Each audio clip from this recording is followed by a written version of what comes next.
Welcome to the Gateway to the Game, live on a beautiful Friday night at Spillane Field with Sean Tenaglia. I'm Mike Monaco, and Megan O'Brien will join us in just a few minutes. Yesterday was an off day across the Cape League, but Sean, how about the game on Wednesday night against Chatham? The last trip down there against the Anglers and Brock Hartson. Boy, was he outstanding. 7 innings, 1 run, 3 hits, and he struck out 11.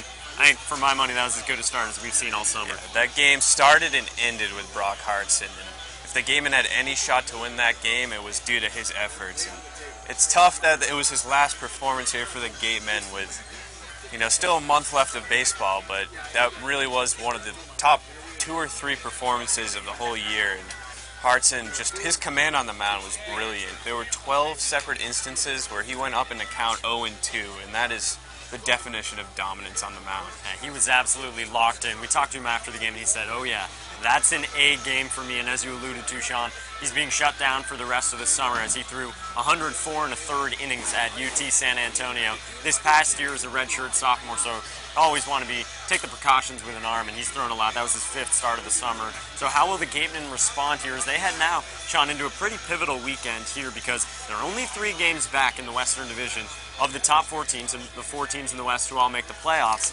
And the team right above them, Hyannis, well, they're here tonight, and they're only 3 games up, and tonight they have a chance to cut that to 2. Well, Mike, you mentioned it right there. It's a pivotal weekend. They have 2 games with Hyannis tonight and on Sunday, in between a game with Katuitt. So these are 2 teams that are right above them in the standings in the Western Division. And we could be getting out of this weekend, we could be tied for 4th place and in the playoff hunt, or we could be 5 or 6 games back. So you just never know. It's a huge weekend, and it starts all here tonight. Yep, the Gatemen at 8-17 overall. They picked up, like we said, that big win against Chatham on Wednesday. And Sean, we've seen the hitting kind of go a little bit quiet. The offense hasn't been what it was at the beginning of the year, but conversely, the defense has stabilized and the pitching has solidified. Tonight, Ryan Olson goes to the hill. What do you think we'll see from the rising sophomore at the University of San Diego? We've seen some different things from Ryan Olson this season, whether he's been starting or coming out of the bullpen. And it seems almost like every other outing it's been really good or a bit of a struggle. Last week he started in Brewster and had a rough time.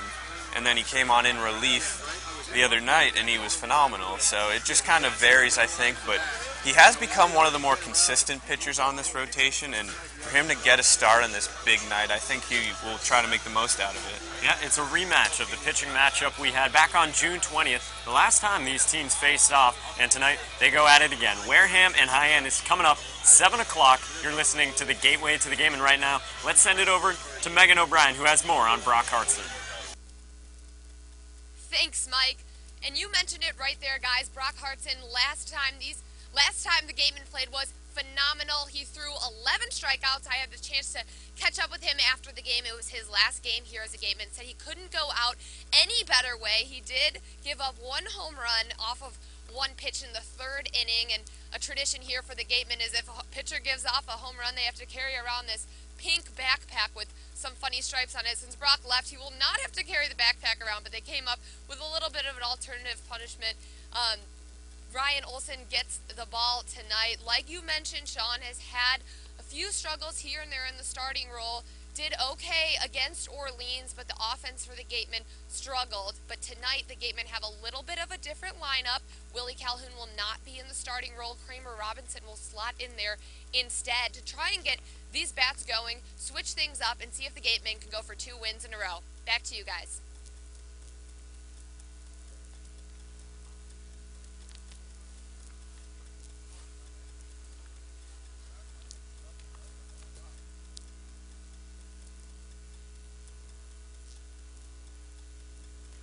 All right, back here inside the broadcast booth as we get set for first pitch between Wareham and Hyannis, coming to you at 7 o'clock at Spillane Field on a beautiful Friday night.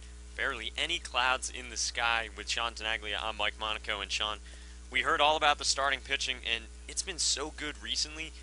If the offense does stay a little bit quiet, is that something that can carry this team?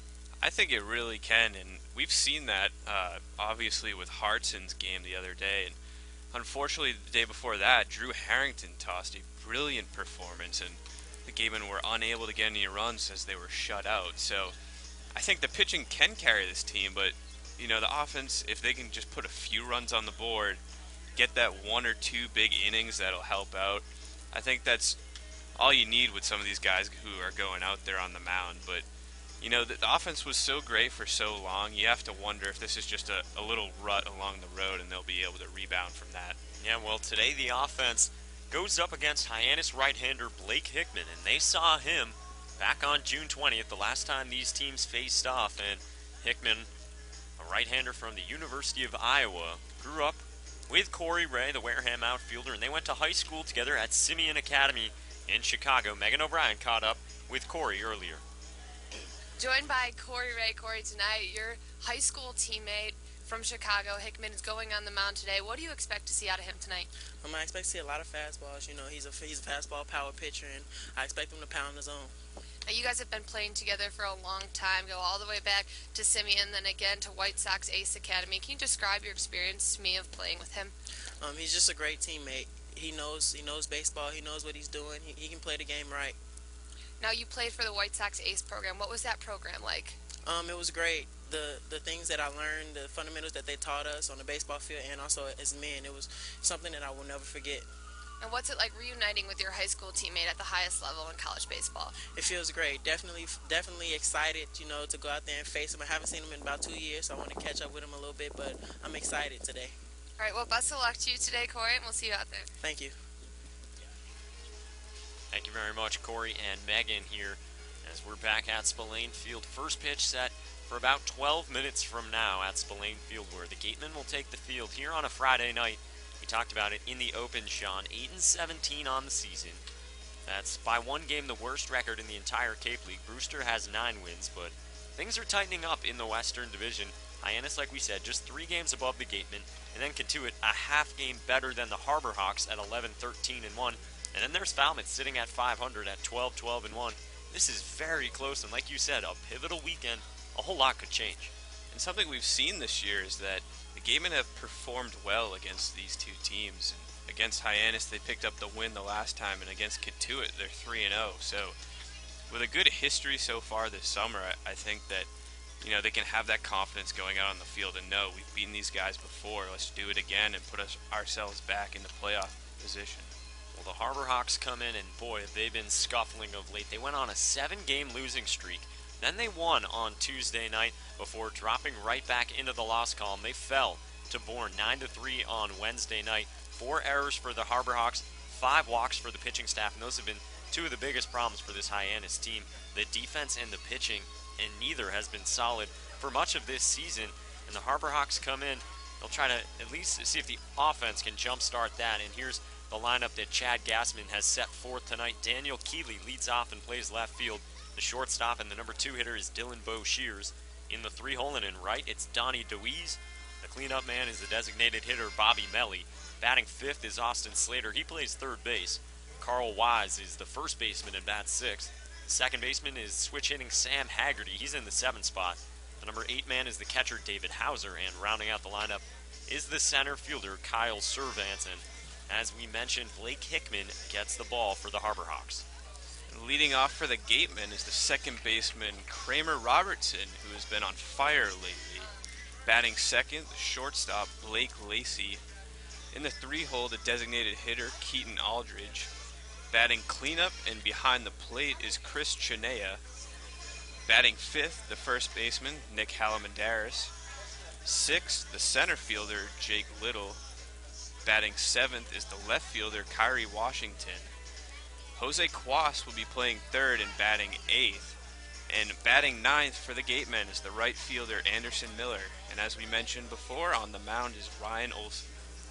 Olson gets the ball in.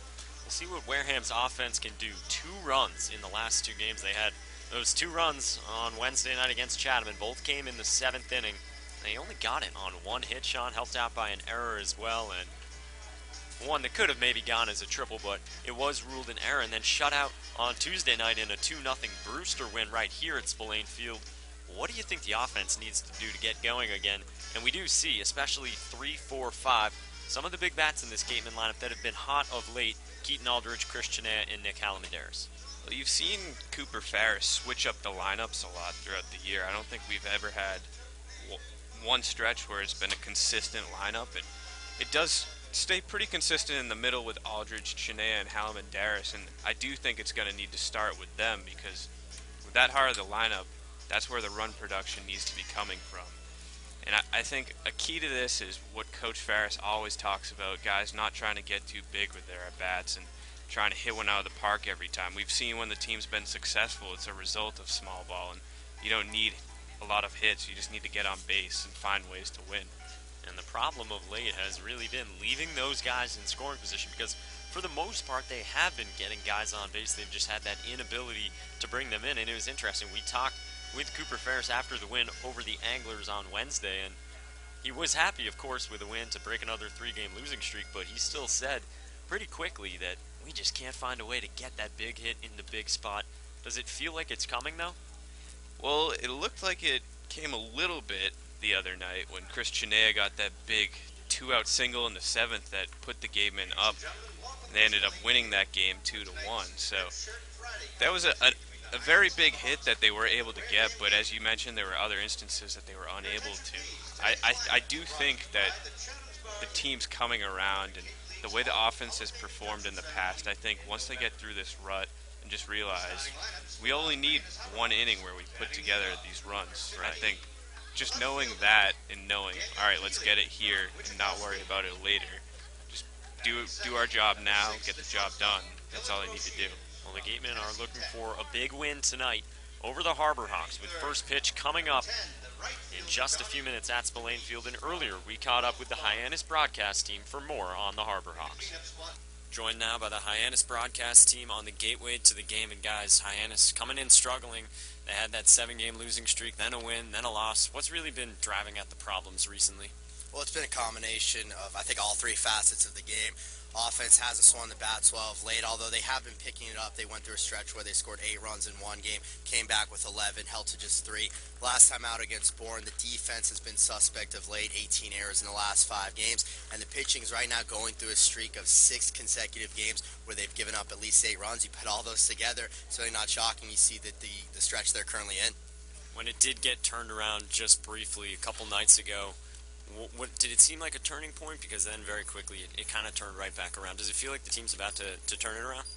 Honestly, I don't know. I think you look at the bats, and I think you can definitely look at the last couple of games as a great turning points. You see them with 14 hits the other night, and I think you will see the bats regularly get hot for the duration of the season. I don't know about the arms. It's just been up and down all year. There's been no consistency, and it's not so much giving up runs because they've been hit hard. It's the walks, and I think walks is one thing you saw in the regular season at college. My fear is they would carry over into the Cape, and they have. So unless they can calm down and stop walking people, I think it's going to be the same old. Well, Blake Hickman starts tonight, and last time out he did struggle with his walks, and maybe his worst outing of the summer. What have you seen from him in his first 4 starts altogether? I mean, the stuff is electric. I mean, he's got a real good fastball, a lot of good off-speed pitches. It's all about command. If he throws strikes, he can be dominant. But like you said last time, lasting just into the 2nd inning, walking 5 guys. So with a guy like Blake Hickman, it's all about command. It's all about control. All right, well, you heard it here first, guys. That's the Hyannis broadcast team on the gateway to the game. Thanks, guys. Back here inside the broadcast booth and joined now by Megan O'Brien as we get set for first pitch between the Gatemen and the Harbor Hawks in just a couple of minutes. And Megan, just your initial thoughts heading into this weekend, because like we talked about a lot with Sean and we got into it there, but this could be a big weekend for the Gatemen.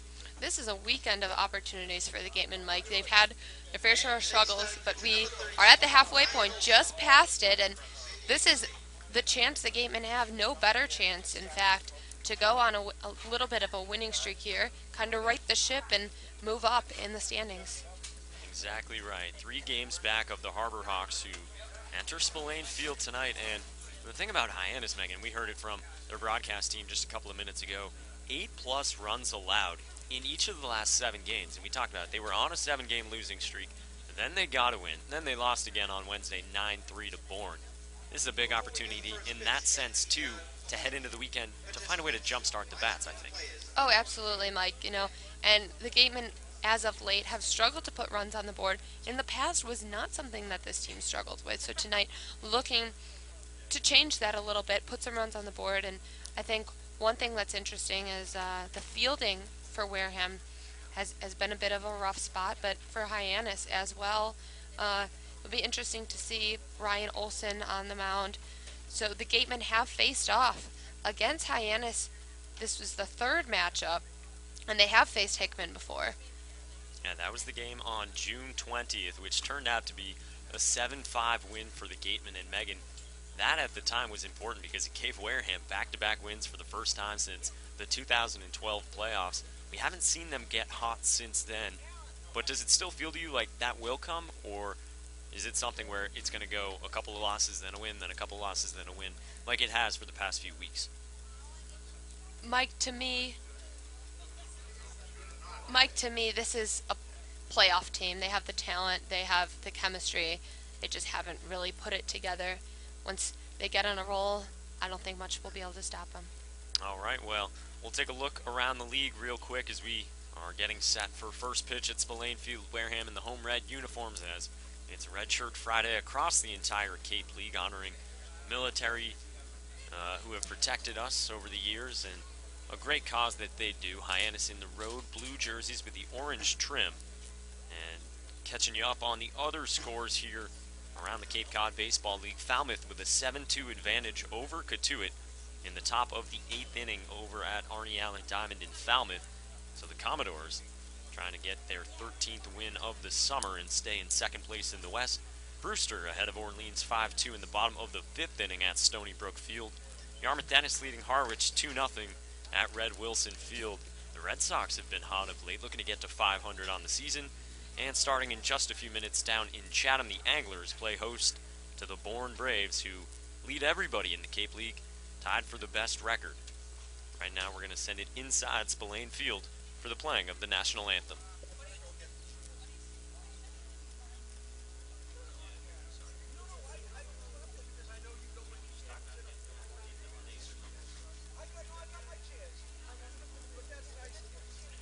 Tonight's national anthem is going to be sung by Paul Coyne.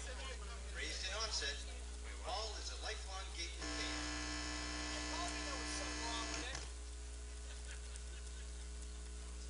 He's still a fan. He attended Gatemen baseball camp for many years throughout his youth. He is a registered nurse and is currently studying to be a nurse practitioner at the Columbia University, New York City.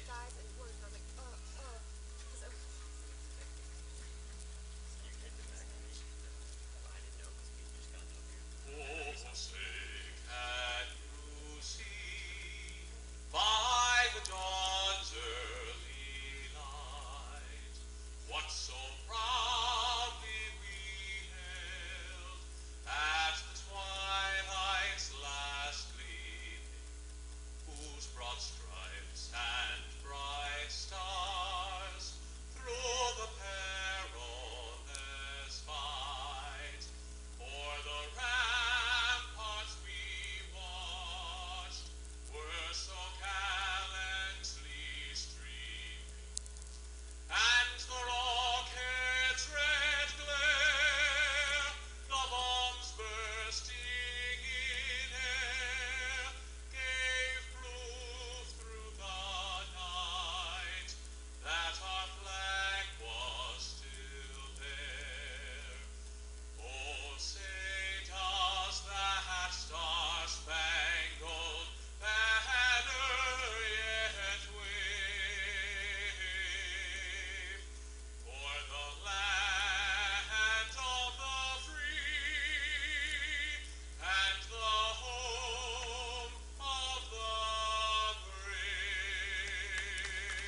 Good Friday evening to you, and welcome to Spillane Field here in Wareham for tonight's matchup between the Hyannis Harborhawks and your Wareham Gatemen.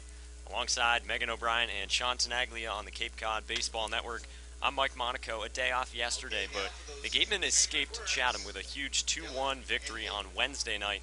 And Megan, that brought them within 3 games of a playoff spot in the Western Division, and the team immediately above them in the division standings, well, they're here tonight, the Hyannis Harborhawks. How pivotal can this weekend be, Megan, for the Gatemen? Mike, this could be the turning point in the season for the Gatemen.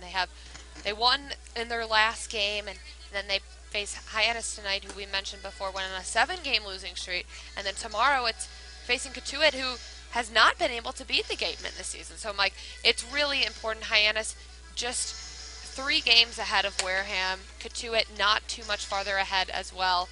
So this could be the chance for the Gatemen to move up in the order. And then another matchup with the Harborhawks on Sunday over at McKeon Park. And you hit it right on the head, Megan. A big weekend for the Gatemen, who have yet to get hot over a prolonged stretch this summer. No more than back-to-back wins at any point in the 2014 season, but trying to get back-to-back wins again here tonight. Ryan Olson takes the ball for the Gatemen as we get set for first pitch. Hyannis in the road blue uniforms with the orange trim, the white pants with the blue stripe. Wareham in the home uniforms but wearing the red shirts, as are all the home teams across the Cape. In honor of Red Shirt Friday, honoring the military, as the Gatemen are taking on the Harborhawks for the 3rd time this season, 1-1 against them. And again, they've played everybody in the league since the last time they faced off against Hyannis. That was back on June 20th, a 7-5 thrilling win that saw 10 errors combined in that game. But we had the same exact pitching matchup. It was Blake Hickman for the Harborhawks, who we'll see in the bottom half of this inning, and Ryan Olson, who gets the ball for the Gatemen right now as we're getting set for first pitch. And Ryan Olson, just his 3rd start of the summer. It'll be his 8th appearance, and he has had a pretty good summer, a 3.50 ERA. We've seen some really good, we've seen some not so good. We haven't really seen nothing too bad from him. Oh, absolutely, Mike. And, we talked to Lawler, and he said he's trying to slot guys in different roles, switching off between the starting role and the closing role, and that's exactly what we've seen in Ryan Olson, and he's been handling it quite well. Yeah, just his 3rd start of the summer, and he faces this Harborhawks lineup, beginning with Daniel Keeley, the left fielder, who leads things off, and Olson misses high, and we are underway at 7:04. The home plate umpire is Peter Marciano. John Leeds is at first. Mark Piantadosi at 3rd. Olson with a fastball, slider, and a changeup in his repertoire. He kicks and deals and misses high again. 2 balls, no strikes. For the Gatemen, Cheney is the man behind the backstop. Hellman over at first. Kramer Robinson at 2nd. Blake Lacey slotting in at short. Jose Quaz is back at it again at 3rd. Popped up on the 2-0 pitch to the right side on the infield. Robertson taking charge and still moving to his left. He makes the catch, and there's 1 out to begin the night. In right field, it's Anderson Miller, Jake Little in center, and in left field is Kyrie Washington. Kyrie Washington, the birthday boy. Today he turns 20 years old. He didn't get his birthday cake yet, though. We talked to him about that before the game and his host mother, Mary Chaplin, but we expect that to come after the game. Oh, definitely to come. 1 out here, top of the 1st inning. Dylan Boshears, the shortstop from Tennessee Tech, to face Ryan Olson. Olson, a rising sophomore at the University of San Diego, and Boshears wastes no time. A line drive single into left center. Boshears entered hitting .271 on the season, and coming off one of his better games of the summer. He was 3 for 3 against Falmouth the last time he played. That was Tuesday. So now Donnie DeWeese will bat with a runner at first and 1 out. Olson here.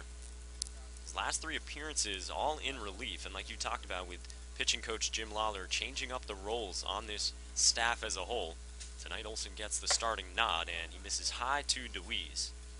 In the last game against Bourne, DeWeese went 1 for 3. He's batting .338, not off to a bad start this season. The left-handed hitting outfielder from the University of North Florida.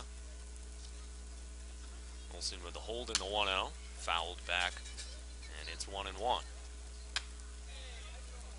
Olson's last appearance came against Orleans on Sunday. An inning and 2/3, 5 up, 5 down for the right-hander from San Diego. 2 strikeouts, and very, very sharp there. Ground ball to the second baseman, Robertson. Could be two. The flip to Lacey. The relay will not get there. Donnie DeWeese legs it out. And the inning continues now with 2 outs and a runner at first. Credit to Olsen there for inducing that ground ball. That's exactly what you want in that situation. Tough play for Blake Lacey to make with the slide there, but handled it very well.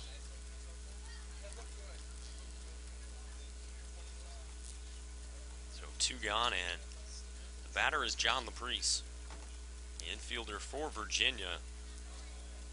Late addition to this lineup, Bobby Melly had been penciled in as the DH. He swings at the first pitch, and it's right back to Olsen, who underhands the toss to Nick Halamandaris, and the top of the first inning comes and goes. Just one single off the bat of Dylan Bowe Shears. Wareham coming to bat for the first time when we return on the Cape Cod Baseball Network and WCTV. No score. The Chatham Bars Inn offers guests a fleet of the Cape's finest sport fishing boats. For a memory of a lifetime, visit the Chatham Bars Inn.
First inning on the way at Spillane Field in a scoreless game. Just getting started here on the gateway to Cape Cod. Wareham coming to bat.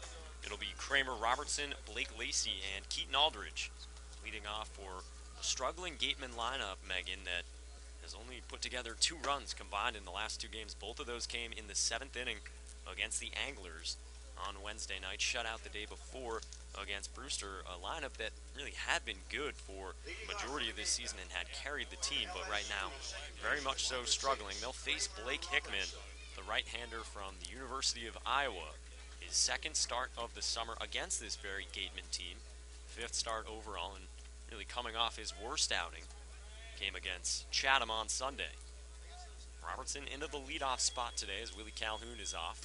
First pitch is low from Blake Hickman. Hickman, a big right-hander. Can sit comfortably in the low 90s with his fastball. Very athletic. Described as having electric stuff. He has struggled at times with his command, though. That's been one of his Achilles' heels. He has a 6.75 ERA and a 1-2 record this summer. 2 balls and no strikes on the LSU second baseman. And it's 3 balls to begin the night. First time of the season we see Robertson at that leadoff spot, Mike. Usually slotting in second. Takes strike 1. He's been hitting .340 on the season, and when he has been in the lineup, he recently had been bumped up to the number 2 spot, and today he's all the way up as the leadoff man, and he rips one into the left center field gap. Giving chase is the center fielder Kyle Servants, but it falls in for a leadoff single off the bat of Kramer Robertson. Beautifully placed ball there by Robertson, Mike, and in the gap in left center field there. But, you know, Kramer's really gotten hot as of late. For a while, he wasn't in the lineup every day, kind of dealing with that, but he's been in the lineup very consistently as of late, and he's been taking full advantage of that. Yeah, he had that 6-game hitting streak going, Megan, before it got snapped his last game out, which was an 0-for-4 showing against Brewster on Tuesday, but has really come on. He stands at first now for Blake Lacey, the batter, who takes strike 1. from Blake Hickman. In the field for the Harbor Hawks, at first it's Wise. Second, Haggerty slots in. Bo Shears at short. Slater at third. DeWeese in right. Servants in center. And Keeley in left.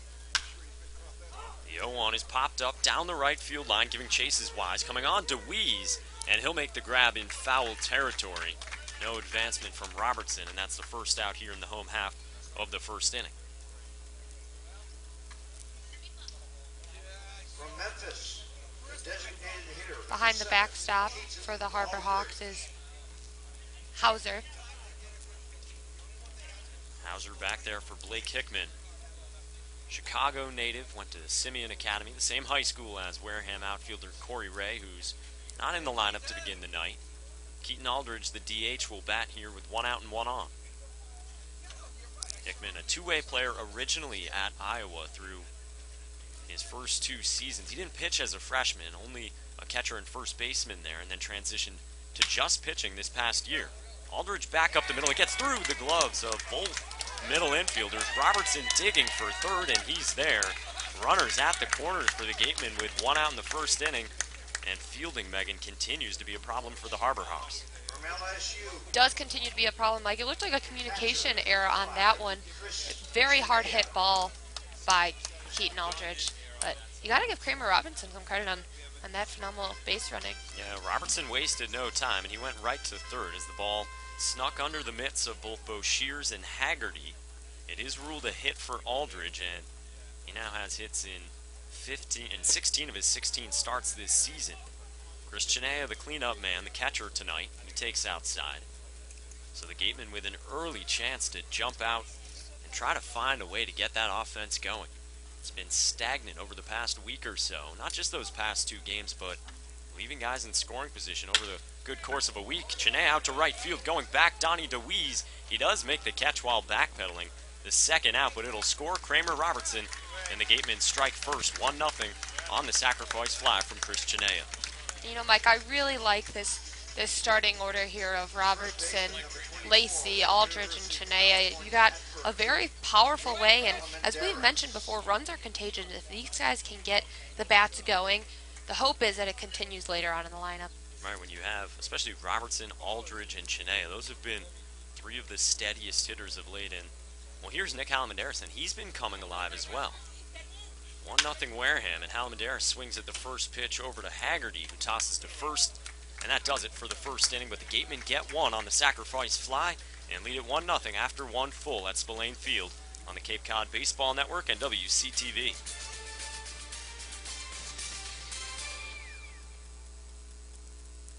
Curry College offers 14 Division III athletic teams in sports such as football, baseball, softball, basketball, hockey, soccer, lacrosse, tennis, cross country, and volleyball. Read about the success of the Curry Colonels and their championship teams. It's all online at curry.edu.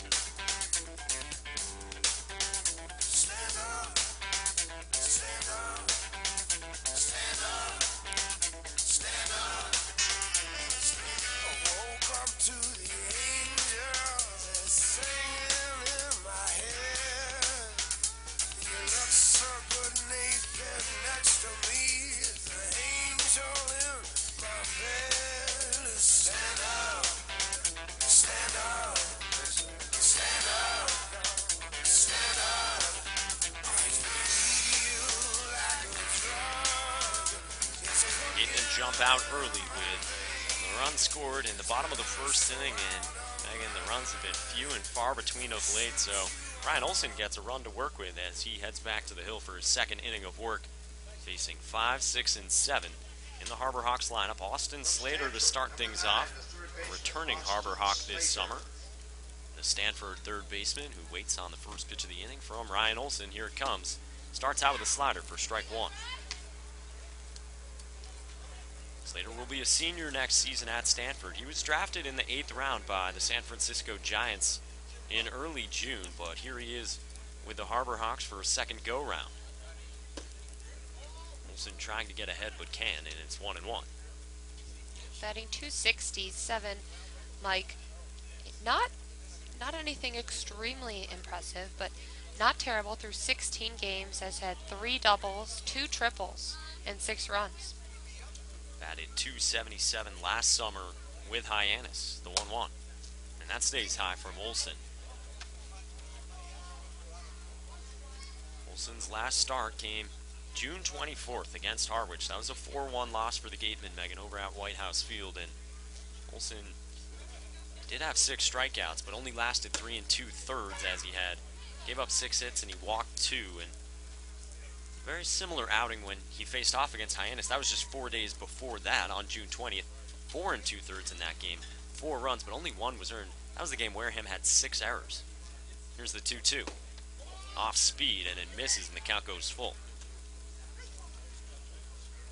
Some changes in the infield as well as the outfield since those 6 air games. Jose Quaz, the man over at third base.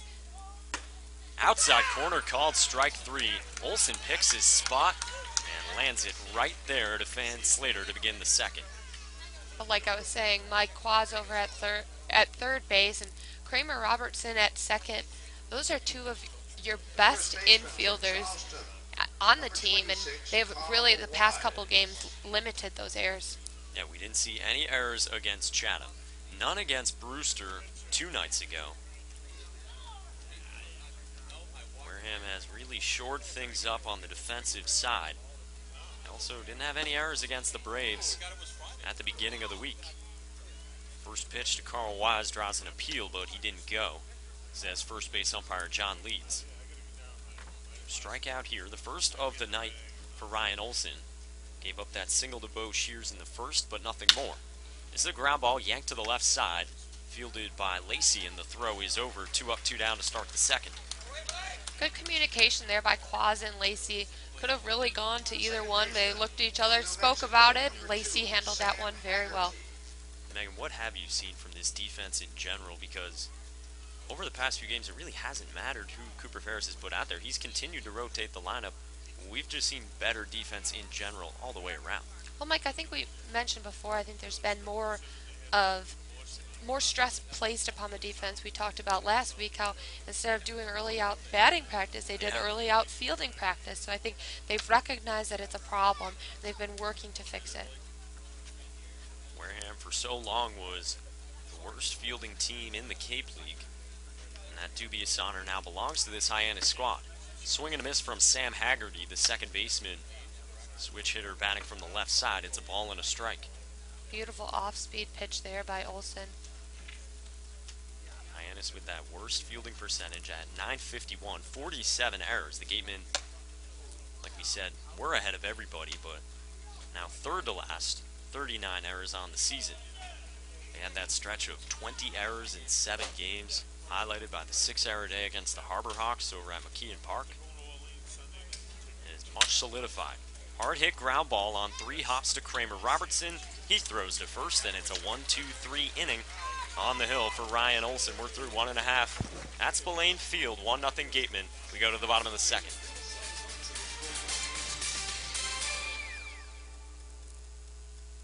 Celebrating a quarter century on Cape Cod, iHealth Services is proud to be a major sponsor of Cape Cod Baseball League again this year. Are you finding it difficult seeing the ball? Let us help you see all the game. Make an appointment at one of our 10 convenient locations on Cape Cod or the South Shore. iHealth Services, we are here for you.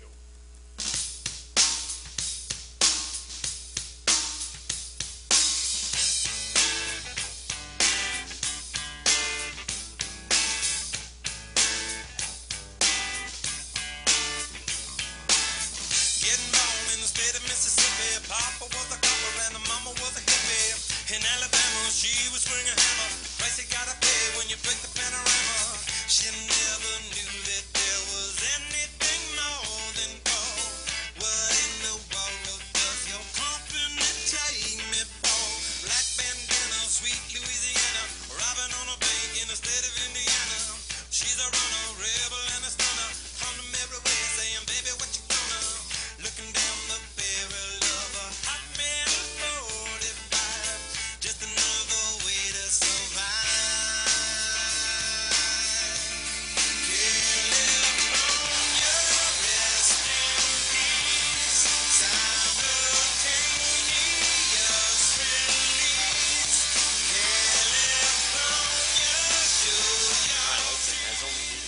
pitches through 2 innings. Giving up the 1 hit, we go to the bottom of the 2nd inning, 1-0 Wareham. Jake Little to start things here, home half of the 2nd inning against Blake Hickman. For hard hit ground ball to start things to the shortstop Bo Shears, who comes up and throws deep in the hole, and it gets there in time to set down Little. Bo Shears handling that one. First pitch swinging for the Memphis center fielder. That brings up the birthday boy, Kyrie Washington, turns 20 today. The rising junior at Longwood. Tonight's left fielder for the Gatemen. Washington, a hefty cut on the first pitch, but Hickman pulls the string and it's strike 1. Hickman mostly throws the fastball and the slider. Also has a changeup and a splitter. Those latter 2 pitches not used as often as the fastball and the slider. As we've talked about, Hickman, with the struggles of late, an inning and 2/3 against Chatham on Sunday. He gave up 5 runs. He walked 5 in that game. And fewer than half of his pitches were for strikes. Washington fouls it off to go down 0-2. Hickman made quick work in the first inning against the Anglers, but then put 2 runners on. He did have 2 outs in the 2nd inning, but then he walked 2, then gave up a grand slam. Line drive right back at Hickman, and he snares it for the 2nd out. Not scalded off of Washington's bat, but right back at the Iowa right-hander.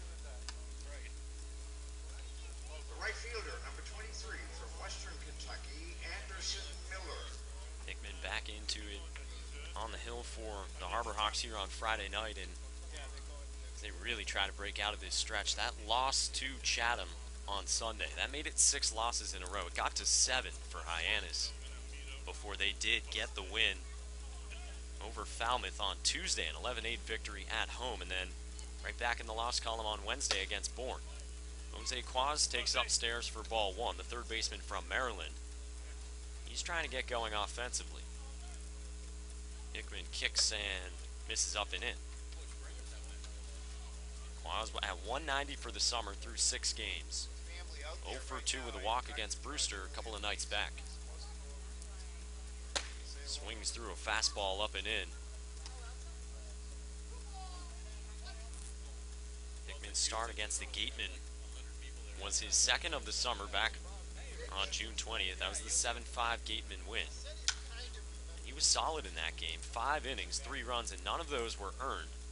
That was really the start of Hyannis' defensive struggles. Ran into the trouble in the 6th inning. An error by the third baseman, then a single. And then he left the game. Ryan Perez came on, and Wareham put together 3 runs on 3 hits and 3 errors in that 1 inning for Hyannis. Wareham went on to win by 2. 2 balls, 2 strikes on Quaz, and the pitch is lifted high and deep to right center field. DeWeese going over, and he has it in his clasps and makes the grab to end the 2nd inning. 1-0 Wareham as we're rolling along at Spillane Field on the Cape Cod Baseball Network and WCTV. And right now, let's check in with Megan O'Brien. Thanks, Mike. The Gatemen face Blake Hickman tonight for the 2nd time this season. Last time these teams squared off, Hickman was pitching against the Gatemen, but this time Corey Ray joins the Gatemen, also a Chicago native. The 2 go back to high school baseball as Simeon also played together in the White Sox Ace League, a league that the White Sox provided bats and pretty much everything that the players need in order to play the game of baseball. Tonight they'll match up. Corey Ray not slotted in the starting lineup, but potentially could see some action pinch hitting later in the game. Said he's really excited to catch up with his friend and have the opportunity to share this special moment playing college baseball at one of the highest levels together. Back to you, Mike. Thank you very much, Megan. It is a great story. Maybe we will see Corey Ray later on in tonight's action. We'll be right back with the top of the 3rd inning.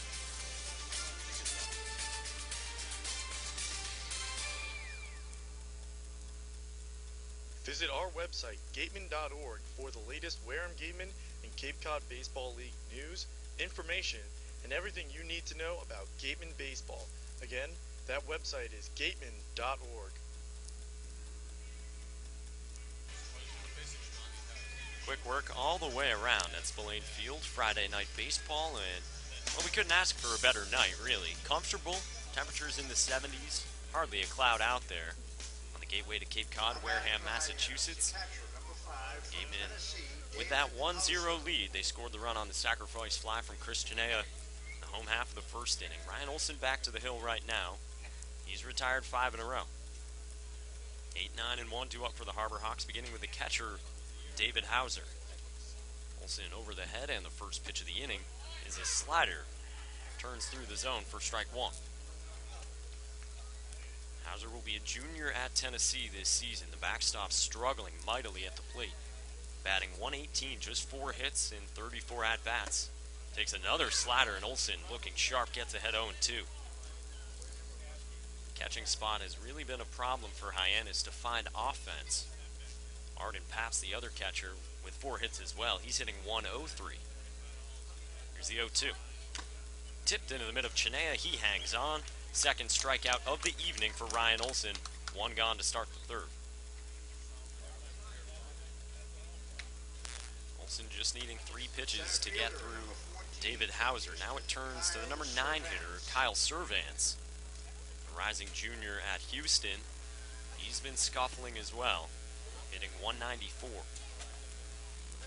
It's a Hyannis team that fielding and the pitching have been the major problems, but the hitting hasn't been that great either. Just 8th in the league in runs with 110. Swing and a miss as Olson starts out with a changeup for strike one. Harbor Hawks began the season at 3-0. They got to 9-4, their high water mark this summer.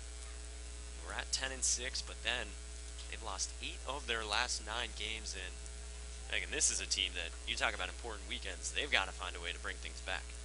Oh, absolutely, Mike. We mentioned before, halfway point is done. Hyannis was not off to a bad start, but that 7-game losing streak really did change things for them.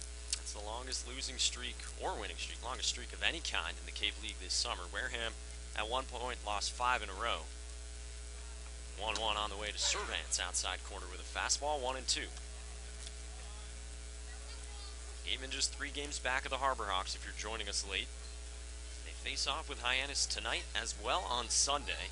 And they get to it tomorrow, the team above the Harbor Hawks in the crowded Western Division. Olson's ready, his 1-2. And that misses up and away.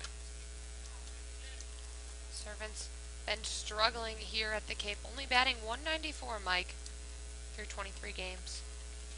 Coming off a good season at Houston. That Cougars team went deep into the postseason as well. Here's the 1-2 pitch. Fly ball out to center field. Jake Little angles to his left, now back a few steps. And that's the second out of the third inning.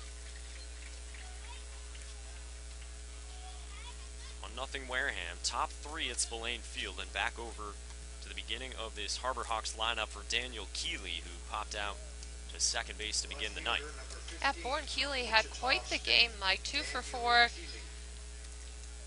Hyannis only scored 3 runs in that game, and Keeley scored 2 of them. He was the man atop the lineup. He's hitting .263 for the season. And he had a good day the last time these teams faced off. He was 2 for 4 in that game as well, Megan. Scored a run, had a double, drew a walk. And in the game before that, just 3 days earlier at Spillane Field, June 17th, drove in 3 runs. He had a 2-run single and a solo home run. Hit to Quaz at third, a couple of side steps, and he throws on to Nick Halamandaris, and that's 8 in a row set down by Ryan Olson. We're through 2.5 at Spillane Field. Wareham 1, Hyannis 0 on the Cape Cod Baseball Network and WCTV.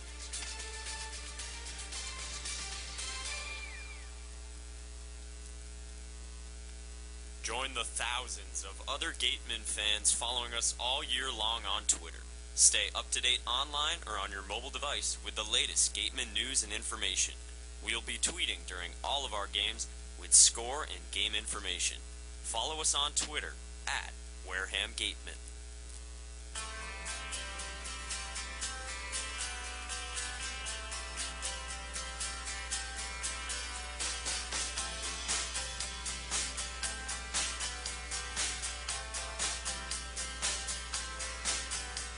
Well, it started out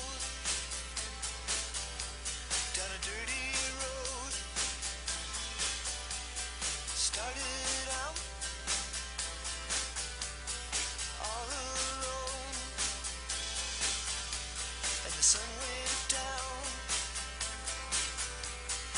across the hill, and the town lit up. The world got still. I'm learning to fly,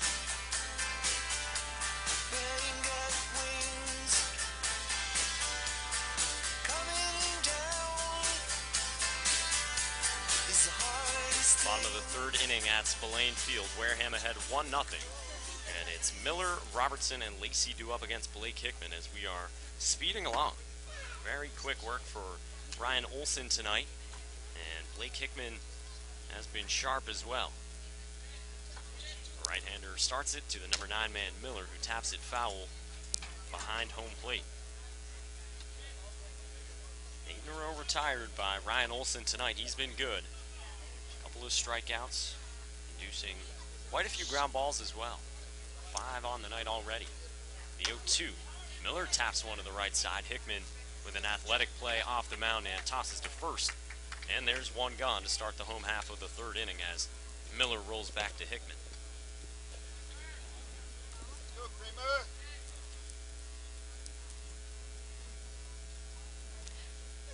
Back to the top of the order for the Gatemen. Kramer Robertson steps in to the batter's box to face Hickman for the second time this evening. First pitch swing, and that one's lined back to right. Backing up is DeWeese. He makes the grab quickly 2 away. Couple of quick ones here for Blake Hickman as, like we talked about with Ryan Olson, well, Hickman has settled in his own right as he's retired the last 7 that he has faced since Keaton Aldridge had that single that snuck through in the first inning. So Blake Lacey steps up at his last at-bat. Had a foul that was caught over by DeWeese on the right field side. Takes first pitch for a strike. Lacey new to this role here as the second batter in the lineup. Takes second pitch for a strike on the inside corner. And this is Blake Hickman at his best when he's getting ahead of guys and he's pounding the zones with strikes. We mentioned 5 walks and 5 outs the last time he pitched.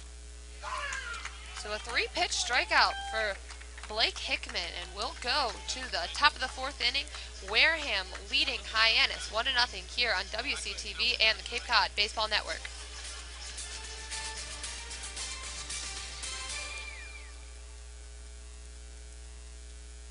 Get the latest Wareham Gatemen and Cape Cod Baseball League merchandise at our online store or swing by our booth at Spillane Field during all home games.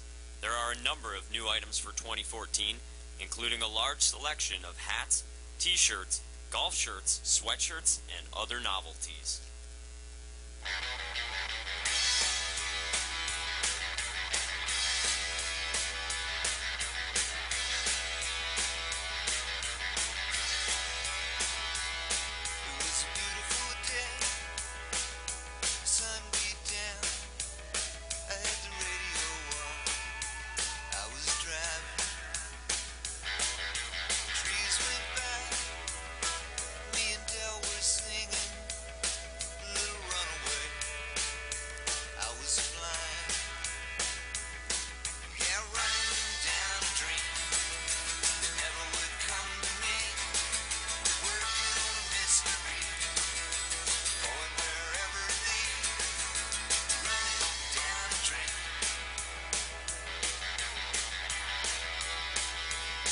Back here at Spillane Field, top of the 4th inning, Ryan Olson on the mound to face Boshiers, DeWeese,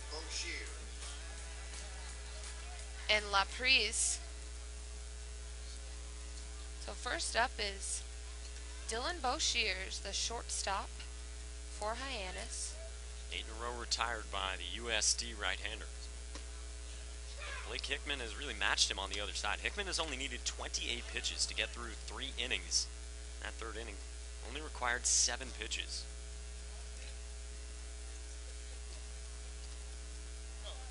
Second pitch to DeWeese is low for a ball, so 1 ball, 1 strike. Dylan Boshiers, the rising senior at Tennessee Tech,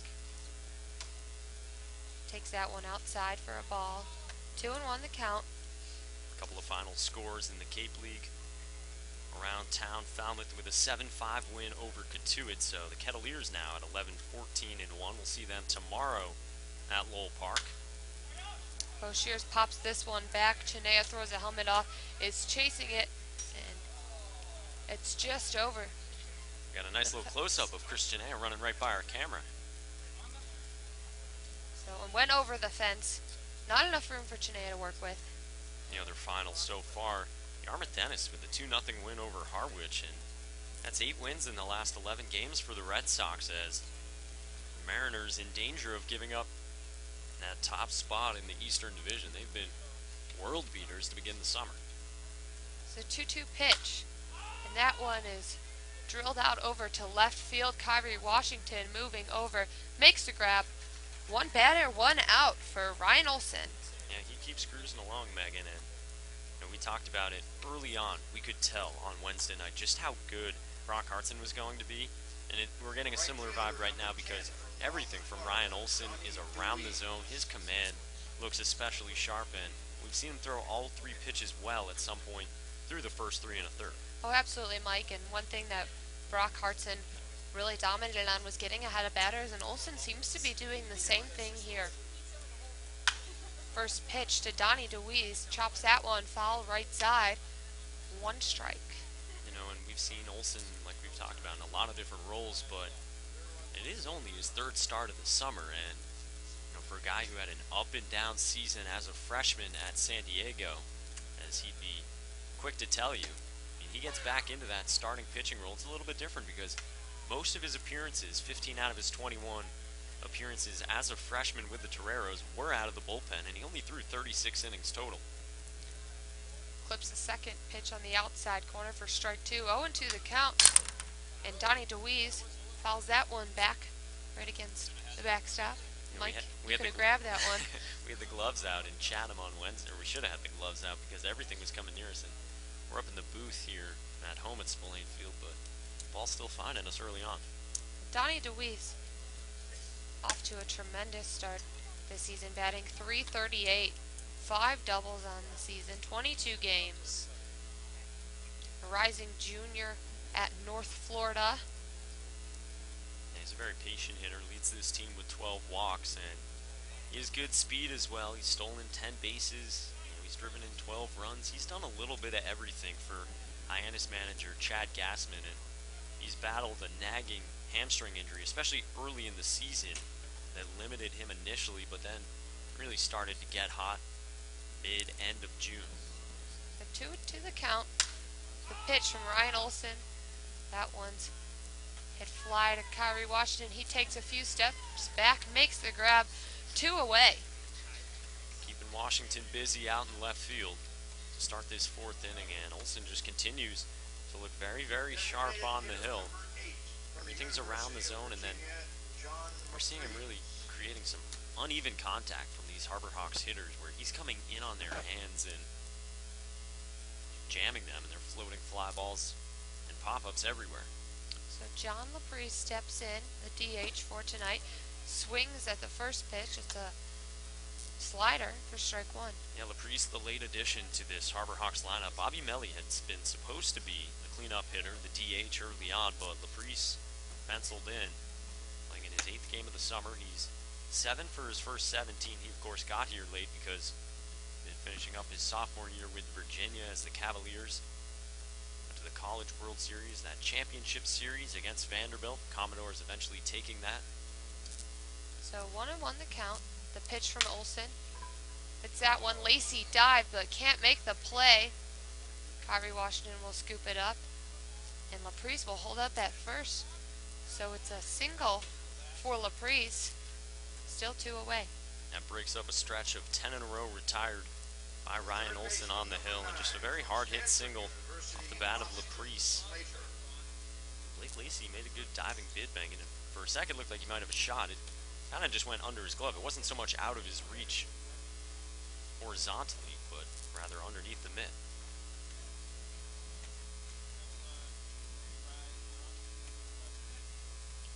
Austin Slater steps in. His last at-bat had a strikeout. takes first pitch low for a ball. The third baseman out of Stanford. To face Ryan Olson. John LaPre's the runner on first. Ryan Olson checks in on him, returns back safely. Wareham leading Hyannis 1-0 in the top of the fourth here. Olson checks back in with LaPre's.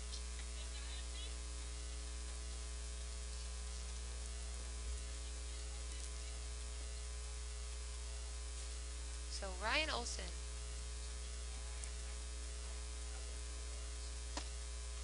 That one just a little low for ball two, and Mike, this isn't something we really have seen much tonight from Ryan Olson. Is a 2-0 count early on in the beginning, but you mentioned his command is on, and you know those two pitches were called balls, but not too far away from the strike zone. Yeah, he's just looked good all night, really, Megan, and walks haven't been a huge issue for him this summer. 7 walks in 18 innings entering tonight's action. That start against Hyannis, 4 2/3. He only had 2 free passes issued in that game as well. He's a guy that throws hard enough. Usually, you know, when he's really on and with the command, low 90s, rather just feeling good, low 90s. We heard early reports from some of the scouts out here, high 80s, 88 to 89, maybe 90 with the fastball in the first inning.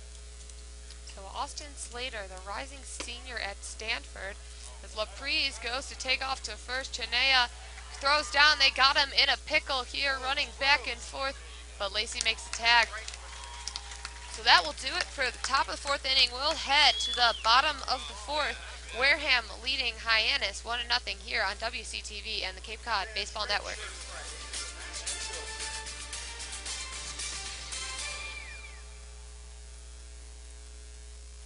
We encourage you to reach out to our broadcast team at any time throughout the summer.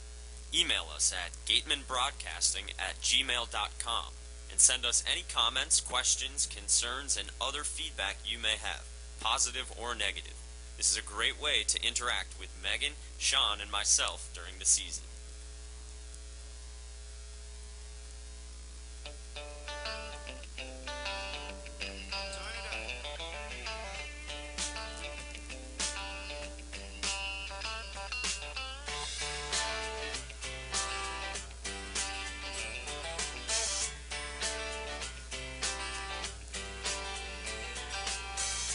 Big wheels keep on turning, carry me home to Smock singing songs about the Southland. I miss Alabama once again, and I think it's the same. Yes.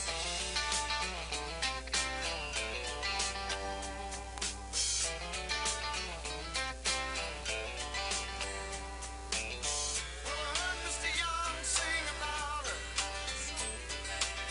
Well, I heard O'Neal put it down. Well, I hope Neil Young will remember. I said that man don't need him around anyhow. Top of the fourth inning here at Spillane Field. Blake Hickman to face red-hot Keaton Aldridge. He's on fire with hitting lately, Mike, batting .389. You know, always finds a way to get on base, but takes first pitch for a strike. But Mike, as I was saying, always finds a way to get on base. But, you know, even at Bourne, when he reached base on every plate appearance, never scored a run. Yeah, well, he was getting helped out by some Bourne fielding as well, but, you know, we say red hot, and that is a way to describe him, but really, I mean, it's not even like he's streaking. He's just done this the whole summer. I mean, that's who he is at this point. He has a hit in every start he's had, all 16 of them. The 0-2 pitch to Aldridge drives that one over to right field. And DeWeese is there to make the grab, so one away Catcher for Hyannis. Yeah, looks solid off the bat there. Chris Chinea. Keaton Aldridge, but it just kind of died a little bit more toward the end of the bat and right at Donnie DeWeese for the first out here. Now, no wind here at all as the flag sits still in right field. Chris Chinea steps in. His last at-bat had a sacrifice fly that scored Kramer Robertson. Takes first pitch low for a ball. Christian A, a very powerful hitter, leading this team in RBIs and added another one in his last at-bat. Yeah, he's just found a way to drive guys in. He's even done it, with his RBI groundouts and a sacrifice fly we saw earlier, and he's just been able to produce runs even if it's not the big hit in the big spot. He pops that one out to center. Surveillance is there. 2 away here for Hyannis. Quick work for Blake Hickman, who continues to look outstanding on the hill. 10 in a row as he's retired now. Olsen had such streak of 10 in a row retired. Now Hickman has the same. Nick Halaman-Darris to face Hickman. Takes first pitch for a strike. His last at-bat had a ground out. But Halaman-Darris has been hot as of late, Mike. Yeah, we had been talking about it. A little 3-game hitting streak entering tonight, Megan. He had the double against Chatham, and then 2 games ago against Brewster on Tuesday night. He had 2 hits in that game. Another double that he had down the left field line, and then a really well hit single as well into center field, and the contact has just looked a lot better off him. Halaman-Darris drives that one out to right. Going back, DeWeese will not be able to get there. Halaman-Darris rounds the corner, heads for second. He'll make it in time. So a double for Nick Halaman-Darris. We're just talking about how he has improved at the plate offensively, and there it is, Mike, a hard hit double to right field. And a double in 3 straight games for Nick Halaman-Darris. We might need to stop calling Willie Calhoun Mr. Double and give that to Nick. We might have to. Willie Calhoun still leading the league in doubles. Hasn't had one in quite some time, but you better watch out because Halaman-Darris is coming after. Well, yeah, now he's second on the team with 5 doubles this summer, but Calhoun way ahead of everybody, especially in the league, too. He's got 12. Jake Little, the center fielder from Memphis, steps in, takes first pitch high for a ball. Just while we're on the topic of Halaman-Darris, I think we would both agree that this isn't surprising at all. We expected this to come at some point. It was more surprising that he had stayed cold for as long as he did at the plate. Oh, absolutely, Mike. A guy with a lot of power, drafted in the 8th round out of high school. Jake Little drives that one to left, and it will drop for a base hit. Rounding third is Halaman-Darris, but the throw, he makes it in time. Gatemen are on the board off of an RBI single by Jake Little.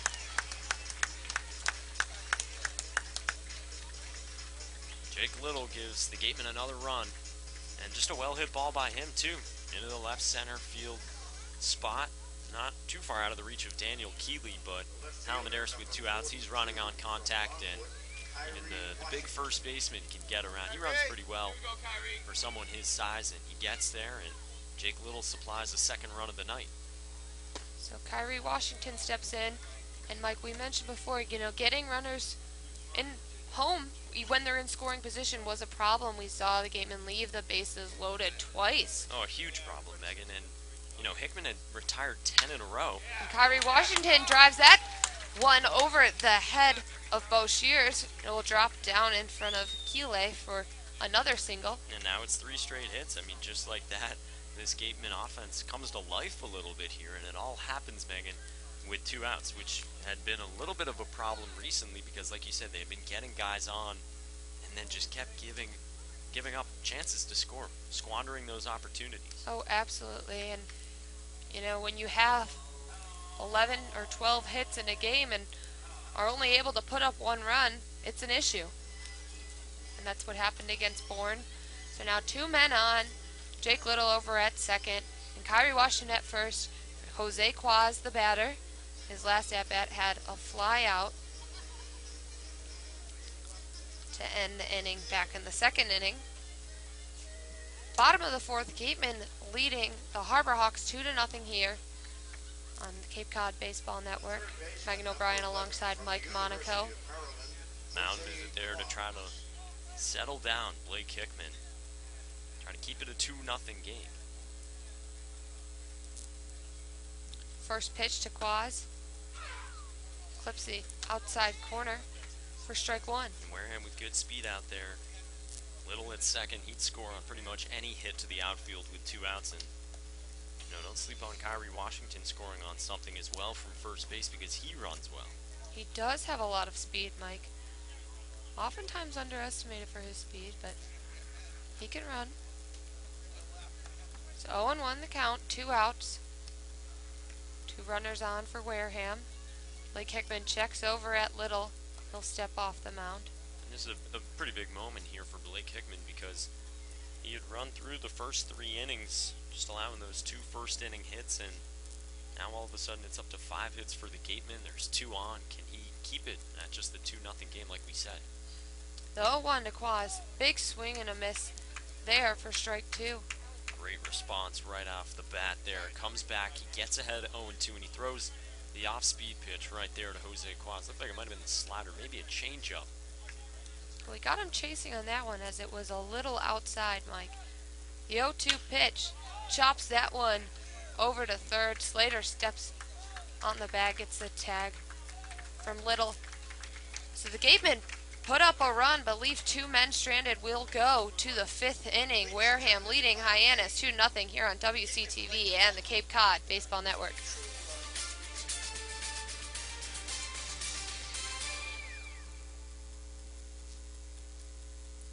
Watch and listen to the Wareham Gatemen on the go by loading the Ustream TV mobile app to your iPhone, Android, or Windows phone.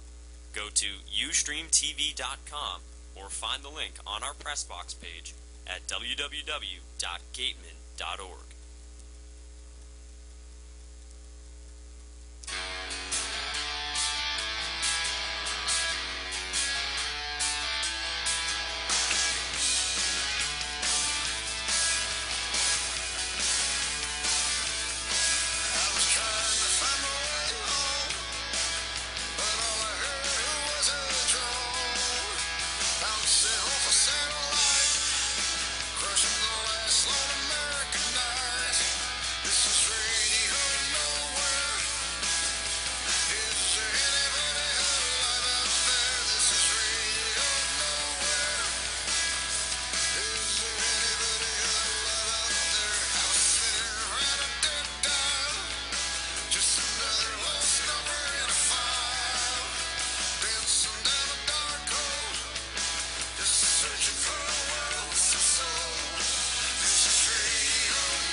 On the way at Spillane Field. Wareham adds another in the bottom of the 4th inning. They get the 3 hits off of Blake Hickman. And Ryan Olson back out to the hill. Misses inside and to the backstop to Austin Slater, the Stanford third baseman who was batting in the 4th inning. For the runner at first, that was John Laprice, but he was caught stealing second. Got in a rundown as Christian Aya threw a strike to the base, and then Priest knew he had no chance, headed back to first, got caught up. Fly ball tailing down the right field line into the corner, giving chase Anderson Miller, but it hops to the right fielder near the warning track. He fires into second, but it's a leadoff double to start the 5th inning for Austin Slater, 3rd hit of the night for the Harbor Hawks.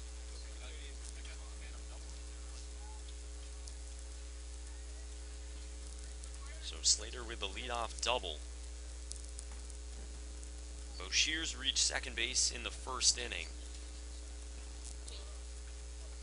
Olson was able to get back after that. He didn't allow another hit till the 4th inning when Laprice had that 2-out single. So Harbor Hawks finally with a man in scoring position here in the top of the 5th inning. Wareham with that 2-0 advantage, but the Harbor Hawks with some early life. Carl Wise, the first baseman from the College of Charleston, he takes strike 1. He grounded out to the shortstop Blake Lacey in the 2nd inning. Slater hitting a double, not unusual for him as he had 17 doubles this past year at Stanford. Also a 24-game hitting streak this season. That is his 4th double this season, so still a ways to go on Willie Calhoun, and chasing Nikhil Menderes there a little bit, though. And again, so does everyone. Have a long way to go on Willie Calhoun. And even though he cooled off, what a way to start the season. 12 doubles in 15 games, and Cape League single season record is 19. And he was closing in on that fast out of the gates. Ball and a strike on Wise. Here's the pitch from Olson, misses low and away. And Olson with a frustrated look back out to right field after the pitch. No action in the Gatemen bullpen as Olson entered the inning having thrown 47 pitches and looked outstanding. start of the summer for Ryan Olson, and his first since June 24th. He sets at the chin, has a look at second and the pitch, and that misses 3-1.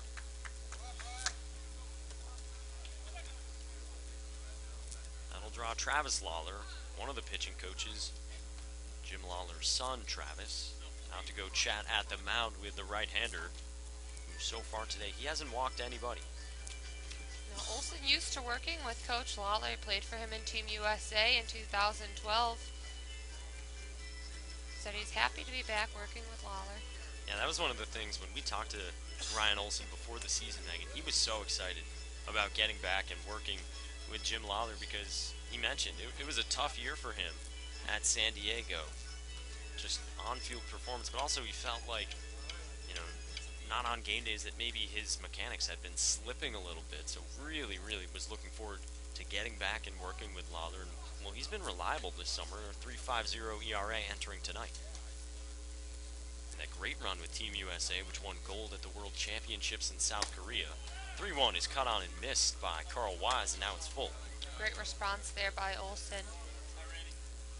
He'll try to battle back, making sure he doesn't put the first two on.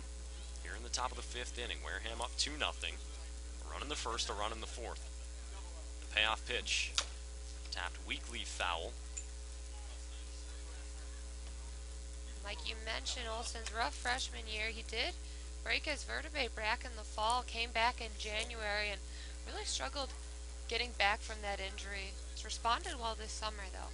Yeah, he said it was tougher to get back in the swing of things once he finally did get back in the spring, and it showed in his numbers, in ERA in the sixes, and only those 36 innings pitched. Another payoff pitch, outside edge, but the fastball misses, and Ryan Olson issues his first walk of the night, and it puts 2 on for Hyannis here. Still nobody out in the fifth inning.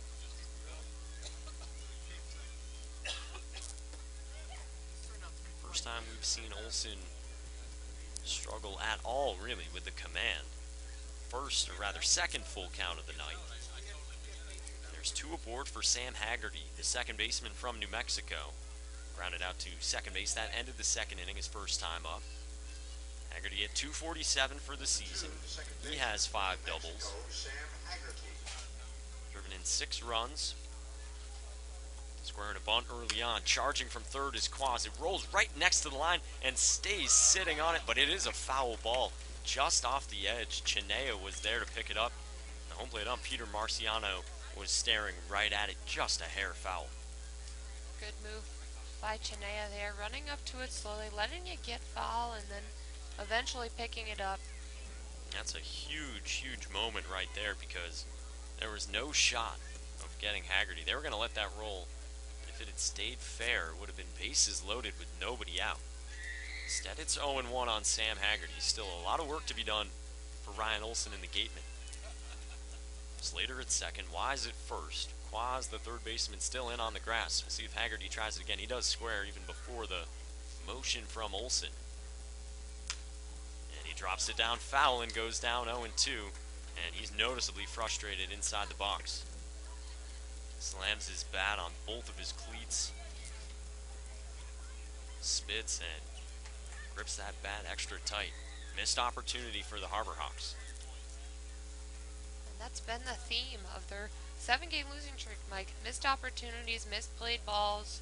You mentioned the struggle with errors.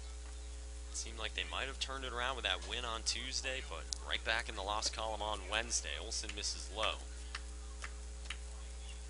We talked to their broadcast team before the game, and they said even though they had that 11-8 win over the Commodores on Tuesday, you didn't get the feeling that it was going to turn around maybe that quickly or that suddenly, because the pitching and the defense continue to be problematic. 1-2 pitch. Slider, end of the bat to the second baseman Robertson, who tried to drop it intentionally. They only get the out there, as both runners will stay put on the base. Slater to second and Wise to first, and Robertson tried to be tricky. Tried to be tricky there, Mike, but still a great grab by him. And the base runners didn't go anywhere, so not a whole lot he can do on that one. Yeah, right there to make the call was Mark Piantadosi. Robertson could have let it bounce and Tapped second for the force on Wise and then thrown to first, but would have maybe been tough to get Haggerty, the left-handed hitter, a very softly hit line drive taken. So it turns into the first out here, top of the 5th inning. Still 2 on for the number 8 man, David Hauser. Struggling catcher, struck out swinging his first time. That led off the 3rd inning. First pitch fastball, that's low, ball 1. Still think good move by Robertson there. You know, we've mentioned the defense has been an issue for the Gatemen, so, you know, if he lets that one drop, the worst thing that could happen, it goes past him, and Hyannis scores a couple runs. Cut on and missed by Hauser, and it's a ball and a strike as the first inning, Megan, where Olsen has really had to labor to any great length. First time the Harbor Hawks have had multiple base runners on in an inning. The bats have gotten a little bit longer against him. Wise worked that full count. Haggerty was threatening with the bunt, but they missed that. Now the 1-1 to Hauser. Fastball hits the spot, and it's 1-2. Hauser didn't like the call on that one. Checking in with home plate umpire Peter Marciano. 2 runs, 5 hits, no errors for the Gatemen. No runs, 3 hits, no errors for the Harbor Hawks. Tennessee catcher waiting on a 1-2 pitch from Ryan Olsen. And here it comes. Slider, he tried to hold off the appeal down to first. It won't even come. It's 2-2. Chinea wanted that appeal as soon as he grabbed the ball, pointed down the line, asking for it. Didn't get it from John Leeds down at first. And Hauser comes back to even it up. Fastball at the knees. Strike 3 called. Punch out number 3 for Ryan Olsen, his first since he got Hauser in the 3rd inning, and that's a big second out for the San Diego right-hander. This is just a big inning for Olsen, Mike. You know, put the first 2 men on and able to come back and get a little pop to Kramer Robertson and come back with a strikeout. They'll try to keep the Harbor Hawks shut out through 5 innings. We're in the top of the 5th, 2 outs, still the 2 runners on. A leadoff double from Austin Slater. And a walk to Wise, and now Kyle Servants takes strike 1. Olsen struggled a little bit with his command facing the first 2 batters, but seems to be locked in now, Mike. Right back to what we saw him do, Megan, through the first 4 innings. At one point, he had set down 10 in a row. And his 0-1. Line drive out to left field, falling fast. Washington on the move, and he makes the catch. So the Harbor Hawks leave 2 aboard. Kyrie Washington with a good jump to track it down. And Olsen escapes some trouble after putting runners at first and second with nobody out. Wareham 2, Hyannis nothing on the Cape Cod Baseball Network and WCTV. The annual Cape Cod Baseball League All-Star Game, sponsored by Friendlies, will be held on Sunday, July 27th at 6 p.m. at Doran Park in Bourne, Massachusetts, home of the Bourne Braves. Gates open at 2 p.m. The game will be preceded by the annual Home Run Derby, and there will be an autograph session with both teams, as well as a large merchandise village with items from all 10 teams. Check gatemen.org for all of your Cape League All-Star Game information. Tickets are just $5, and part of the proceeds will support the Wareham Gatemen.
fifth inning. Blake Hickman back to the mound after the Harbor Hawks missed a good chance to get their first runs of the night.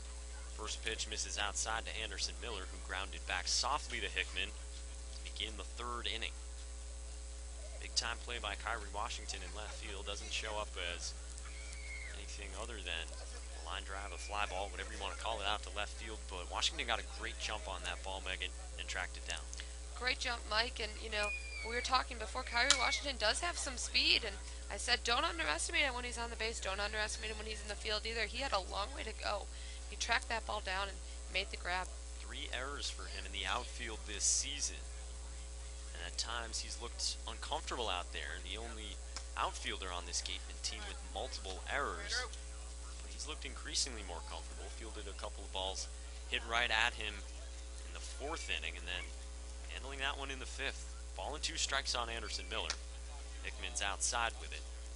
The Gatemen are able to preserve that 2-0 lead, and well on their way here in the bottom of the 5th inning. Ryan Olson, he's been great. Already his longest outing of the summer. That misses low and away, and the count goes full to Anderson Miller. Before this, Ryan Olson's longest outing was 4 2/3. That was against Hyannis the first time around. And here he's gone with 5 innings. And he's just given up the 3 hits. Miller with a hard hit ground ball into center field. Wareham with a leadoff single here, and Anderson Miller supplies it. Great hit there by Anderson Miller. You know, Mike, he's been really switching the role in right field with Corey Ray, kind of sharing that role, as well as Charlie Warren. And we talked to him before the season. He told us that it was always his goal to get here, and he really took the high road, injured himself at Western Kentucky, but found a way to make up for it and make his way to the Cape. He had a great season at Western Kentucky. Was slow out of the gates here, but another hit. He was off running there, but Robertson knocked it foul. Miller came in hitting at .279 entering tonight. 1 for 2 out of the gates, but maybe beyond the numbers, we've seen him with much harder contact, especially we saw it against Orleans on Sunday, and then again here today in the 5th inning. He's told us one thing he wanted to work on is his aggressiveness and ability to steal more bases, and it's not surprising seeing him take off after the first pitch to Kramer Robertson. Robertson squaring this time, but Hickman locates on the outside edge to go up 0-2. Robertson frustrated with that one as he looks up and takes a step out. Yeah, the Gatemen have been trying to go small ball there. Cooper Ferris sending in the signs from third base. First time trying to hit and run, then trying a bunt bid here. Miller dives back to first.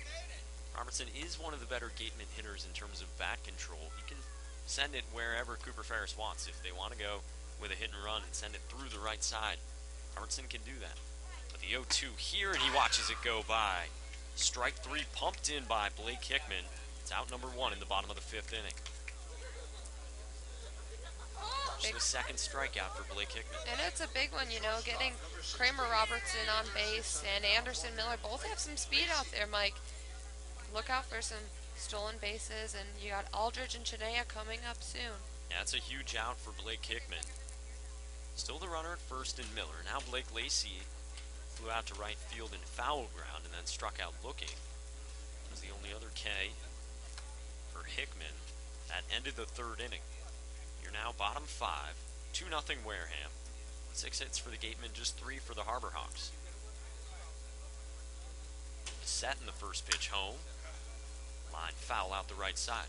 And Mike, you mentioned before Ryan Olson, this is his longest start, and we've seen that in the Gatemen pitching staff, the ability, before we didn't have many pitchers that could go 5 innings on Wareham's pitching staffs, but we've seen it in the past 3 or 4 games.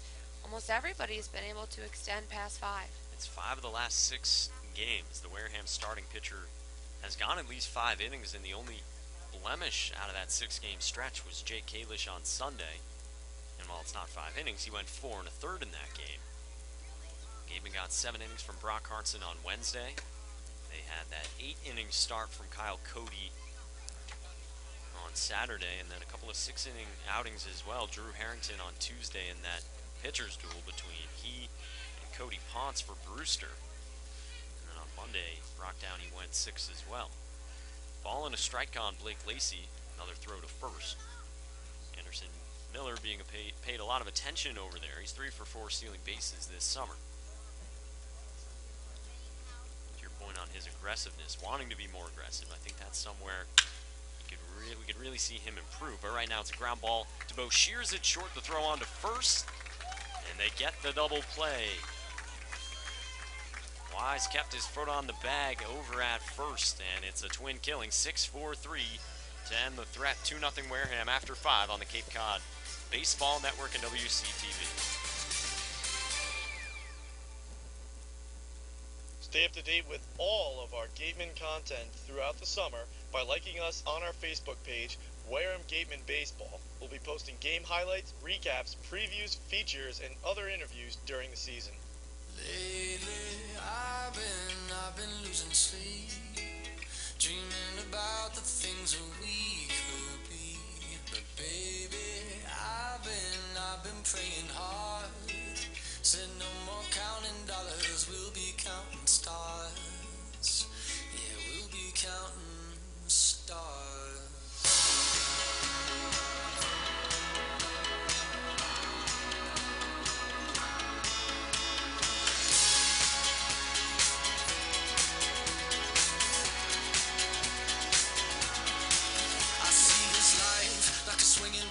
Swing my heart across the line. In my face is flashing signs. Seek it out and ye shall find. Old, but I'm not that old. Young, but I'm not that bold. And I don't think the world is sold.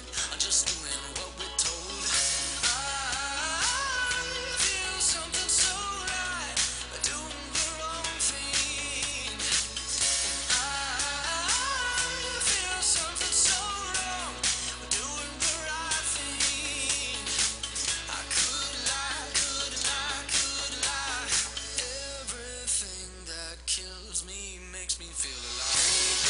Hickman uses a 6-4-3 double play to get out of danger in the bottom of the 5th inning. Top 6 now on the way at Spillane Field. 2-0 Wareham. Hyannis trying to find something against Ryan Olson. Leadoff part of the lineup here is Daniel Keeley, top hitter. Takes strike 1 inside. Coming in with the slider there was Ryan Olson. 5 innings, 3 hits, 1 walk, 3 punch outs for the USD righty. Of course, no runs as he locates the fastball and gets ahead 0-2. Keeley 0 for 2. He popped out to second and grounded out to third. Olson gets his sign from Christian A behind home plate, and here's the 0-2. And this is a little up, a little out. Olson, like we talked about, working his way back into a starting role. But off that great performance against Orleans on Sunday, 5 up, 5 down. A couple of swinging strikeouts. Almost got another right there, but Keeley was able to just deflect it foul. Olson with first pitch strikes in that game to 4 of the 5 batters he faced. He's done well to that end again here tonight. It was something he struggled with in that start against Hyannis. Only half of the batters he went up against did he get ahead in the count on the first pitch. A 1-2 slider left high, but fouled off right side. Halamaderis giving chase, and it hits off the top of the chain link fence. Comes back into play. Count will stay 1-2 on Daniel Keeley, the left fielder from Wichita State.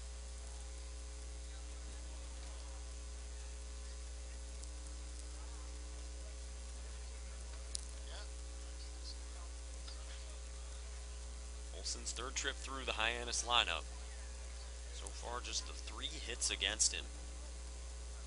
None of those, or rather, just one of those, have come from the first 3 hitters. The guys due up this inning.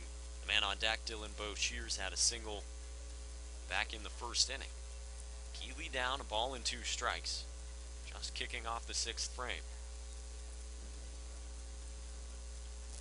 Olson up and over 70 pitches now. Here's his 1-2.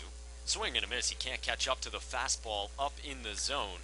And it's strikeout number 4 for Ryan Olson, the first out of the 6th inning. Number 6, Dylan Boshier, the shortstop from Tennessee Tech. Olson continues to look terrific on the hill for the Gatemen as they continue to get great starting pitching. 6 of the last 7 starts now. At least 5 innings from the starter. First pitch, hanging slider, but hit to third. Bo Shears won't get to first in time. Jose Quaz guns him down. 1 pitch, and that's the second out here in the 6th inning. Number 10, Donnie DeWeese, right fielder. So Ryan Olson settling back down again. Gave up the leadoff double, then the walk to start the 5th inning, but then got 3 straight outs. 2 here to begin the 6th. 5 in a row retired. Now he'll deal with the number 3 hitter, Donnie DeWeese. The right fielder grounded into a 4-6 fielder's choice in the 1st inning and then flew out to left field. The kick and the first pitch is knocked foul. And that one stings Peter Marciano, the home plate umpire, who stumbles backward a bit. Looks to be okay. Christian A will jog out to the mound to give the umpire a second to gather himself. DeWeese in that number 3 spot, and with good reason.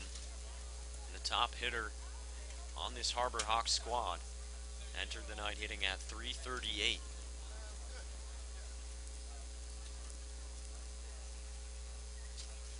Battled injuries this past season at North Florida. He only played in 12 games. Last time he played was in March. Pops this one up. Chinea will give it a look, but it gets out of play, and it's 0-2. He's had that early season-ending wrist injury, and then battling the hamstring while he's been down here, but still has found a way to produce in this Harbor Hawks lineup. Ryan Olson stares in. He's ahead 0-2, has 2 outs, and he's looking for a 1-2-3 6th inning. The kick and the pitch. That's up and away. Cruising along. That's Spillane Field. In between this inning, Megan O'Brien, our field reporter, will have a very special interview with Dick Flavin, a longtime reporter and journalist in the Boston area, current PA announcer for the Boston Red Sox at Fenway Park. Olson misses low. It's 2-2. And we hope to be joined by Mr. Flavin later in this game after Megan has a nice mid-innings interview with him. 2-2 the count on DeWeese. Jake Little, the center fielder, shaded toward left. A big gap in right center. 2-2 home. Line drive to second base. Robertson goes up the ladder and makes the catch, and it is a 1-2-3 inning on the hill for Ryan Olson. He's looking sharp through 5.5. It's 2-0 Wareham. And right now, let's send it over to Megan, who's there along the third base line with Dick Flavin. Thanks, Mike. Joined here, as you mentioned earlier, by broadcaster, longtime journalist, and current PA announcer for the Boston Red Sox, Dick Flavin. And Dick, you've been all around baseball your whole life. What is your impression here of the talent on the Cape League? Oh, I have loved the Cape League for years and years. If you love baseball, there's nothing like it. There's nothing like it. These kids, blessed with talent and burning with ambition, and they all have a great work ethic. And if you like baseball, boy, there's nothing better than the Cape League. Now, what do you think, what is your favorite part about watching these guys progress from college baseball and eventually to the major leagues where you're calling the PA for those games? The thing I like it is that it's the same game wherever you go. The hardest thing to do is to hit a round ball squarely with a round bat coming at you at 90 miles an hour or more. It might have a bend on it. It is really fun to watch these kids do that. It's just unbelievable. I could never hit as a kid, so it's magical to me. Well, thank you so much for joining us here, Dick. We'll be joined by Dick Flavin in the broadcaster's booth in the next few innings, but it's been an honor and a pleasure to interview you here at Spillane Field. Thank you so much, Dick. Thank you, Megan. It's been an honor to have been interviewed by you. Well, back to you upstairs, Mike. All right, thank you very much, Megan and Dick, for that, and couldn't have said it better ourselves. Same game wherever you go, but there is something special about here in the Cape League. As we go to the bottom of the 6th inning, Wareham up 2-0. Keaton Aldridge will lead it off. And tonight's designated hitter takes outside for ball 1 from Blake Hickman. Aldridge had a single back up the middle his first time up in the 1st inning. One of 6 Gatemen hits tonight, as Hickman's low and outside with ball 2. 5 innings, those 6 hits for Hickman. 2 runs, no walks, and 2 punch-outs for the Iowa right-hander. And he fires a fastball right into the dirt.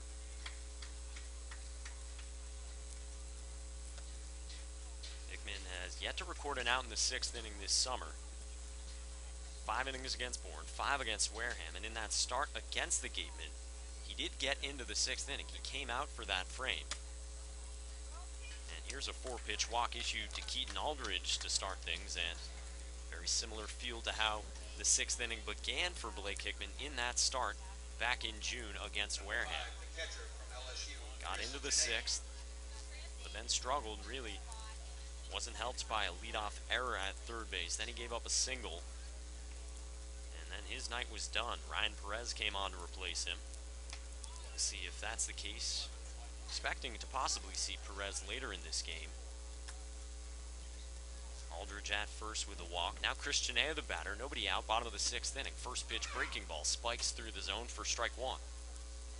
Chinea had the sacrifice fly to score Kramer Robertson in the 1st inning. That got the Gatemen out to the 1-0 advantage. They added a run in the 4th on Jake Little's RBI single to left field. No action since. Chinea is squaring to bunt here, and he can't get it down. We haven't seen Chinea square to bunt much at all, if at all, this summer. And he did square there as Cooper Ferris really trying to play small ball tonight. The offensive opportunities have been few and far between against Blake Hickman. So Hickman leans in, ahead 0-2. As Aldridge leads off of first. Chinea waiting the pitch. Breaking ball yanked into left field. Chinea with his first hit of the day. Aldridge a big turn around second. And he'll head back. The Gatemen with leadoff runners at first and second here to start the bottom of the 6th inning. It's now my pleasure to be joined by Mr. Dick Flavin up here in the booth. How are you doing, Dick? I'm doing fine, Mike. Couldn't be happier on a beautiful summer night and to be watching baseball and to have a pretty good seat here. And we do have a pretty good perch up here inside the broadcast booth, and a very clean, crisp game all around so far.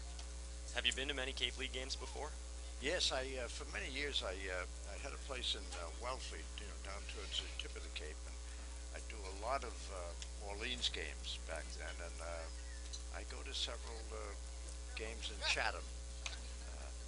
First time at this ballpark, though. I really love it. It's terrific. Yeah, great spots throughout the Cape. Nick Halamendaris batting here. Runners at first and second. There's nobody out. Bottom of the 6th inning. We were in Chatham on Wednesday night, and for my money, that might be my favorite Cape League ballpark, Veterans Field. That's just a gorgeous setting. It is gorgeous. Gorgeous is the word for it, yeah. Hickman leaning in. The corners are pulled in for the Harbor Hawks. We'll see if Halamendaris does square. He is showing. Pickoff play to second as Haggerty swooped in behind, but the dive back from Aldridge. The nice part about this park on a Friday night is I didn't have to go across the bridge. Always good on a mid-July weekend. Last week the traffic was terrible. We were in Orleans on Saturday, or rather Sunday night for a game. Yeah. Took us a couple hours to get back over the bridge. Halamendaris is squaring. He does drop it down, but it goes foul on the first try tonight. We've seen a couple of those so far in this game. Bunt bids have trickled foul.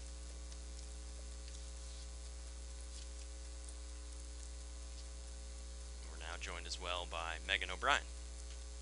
Thanks, Mike. Got the whole group up here. 3 in the booth. It's like Fox Broadcasting, huh? No balls, 1 strike on Halamendaris. The middle infielder's running around again. Halamendaris down the line, but foul.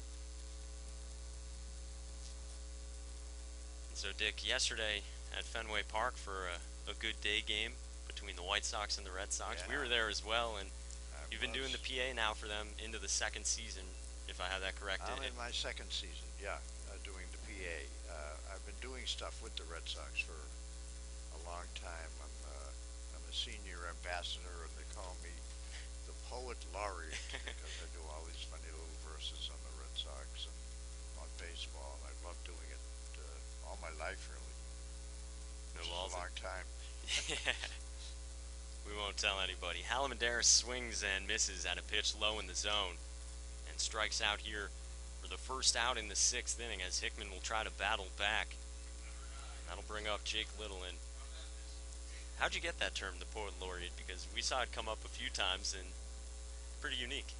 It is because I do a lot of and have for some time done a lot of public appearances for the Red Sox, and I've always loved writing little verses and reciting them, and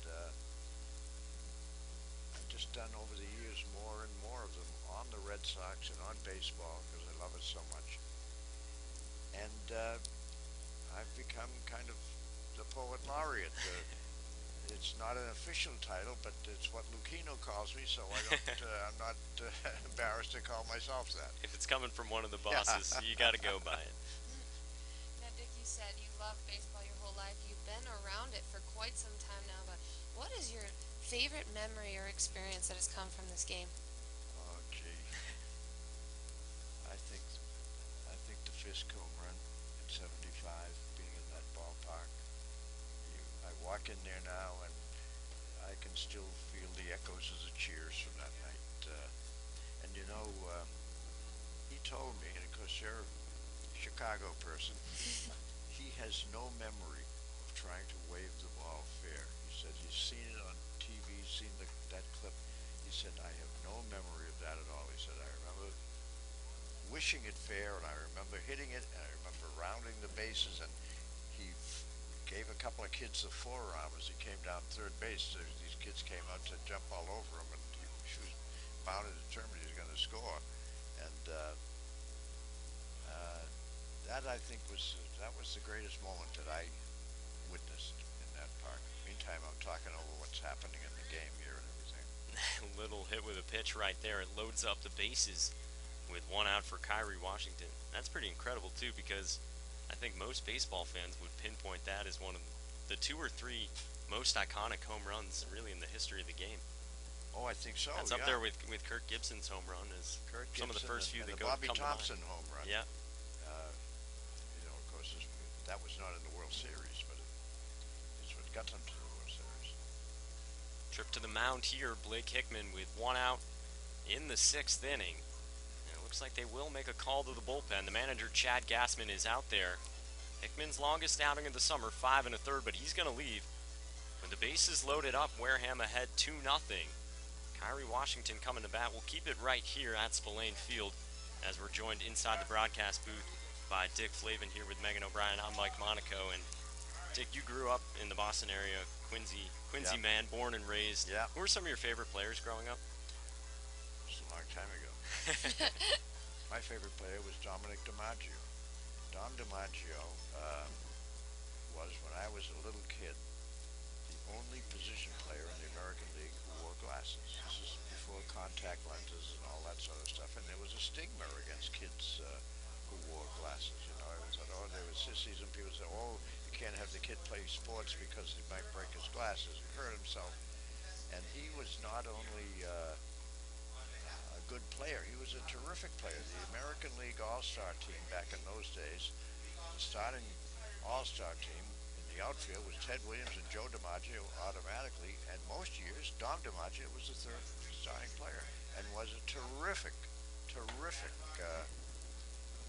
outfielder, and should be in the Hall of Fame. He's not in the Hall of Fame, one, because he was overshadowed by Joe, who was his big brother, and two, he played next to Ted Williams, the 2 most colorful players who are still giants, kind of striding the colossus of the baseball globe, and who wouldn't be overshadowed by that. But it's always stuck in my craw that my favorite player, who lived right down the road here in Marion, was not in the Hall of Fame, and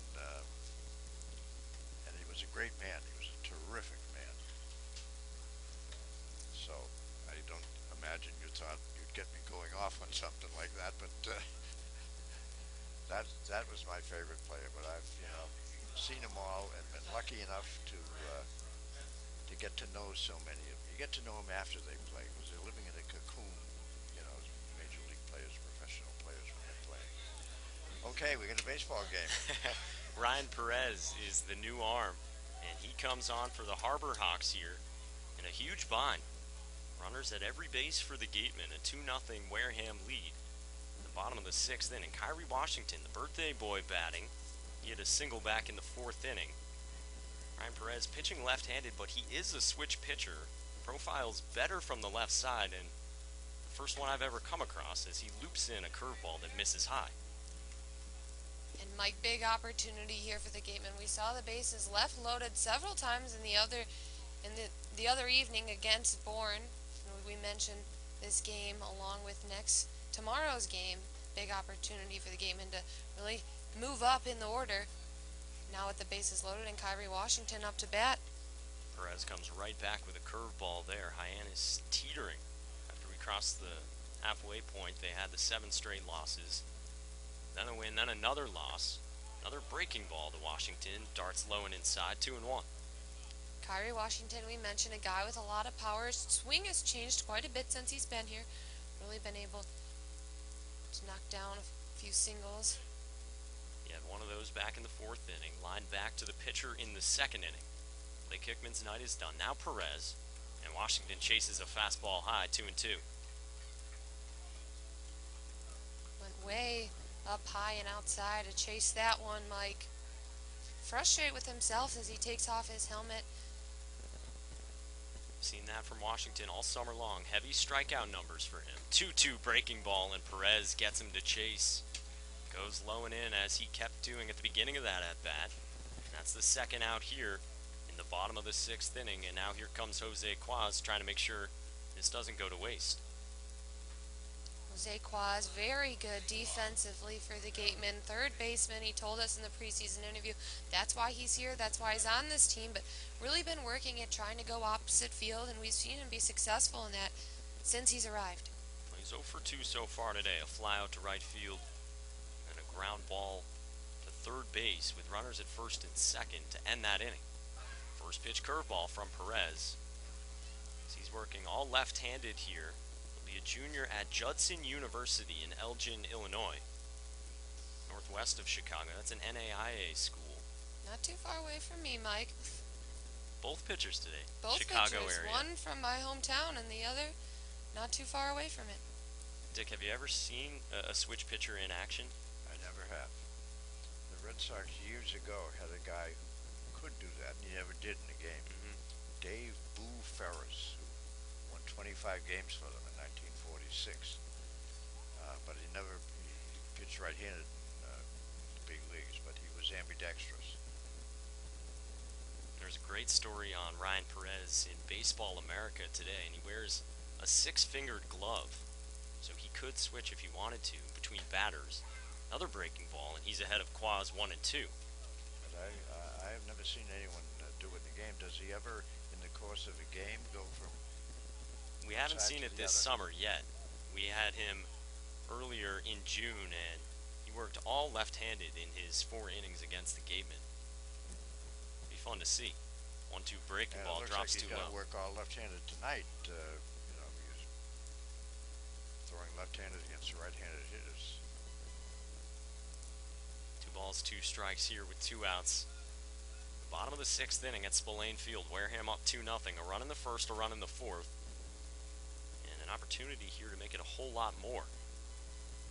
Another breaking ball, ring him up. Jose Quaz goes down on strikes. And that ends a bases loaded threat for the Gatemen. In the bottom of the 6th inning, it's still 2-0 Wareham after 6.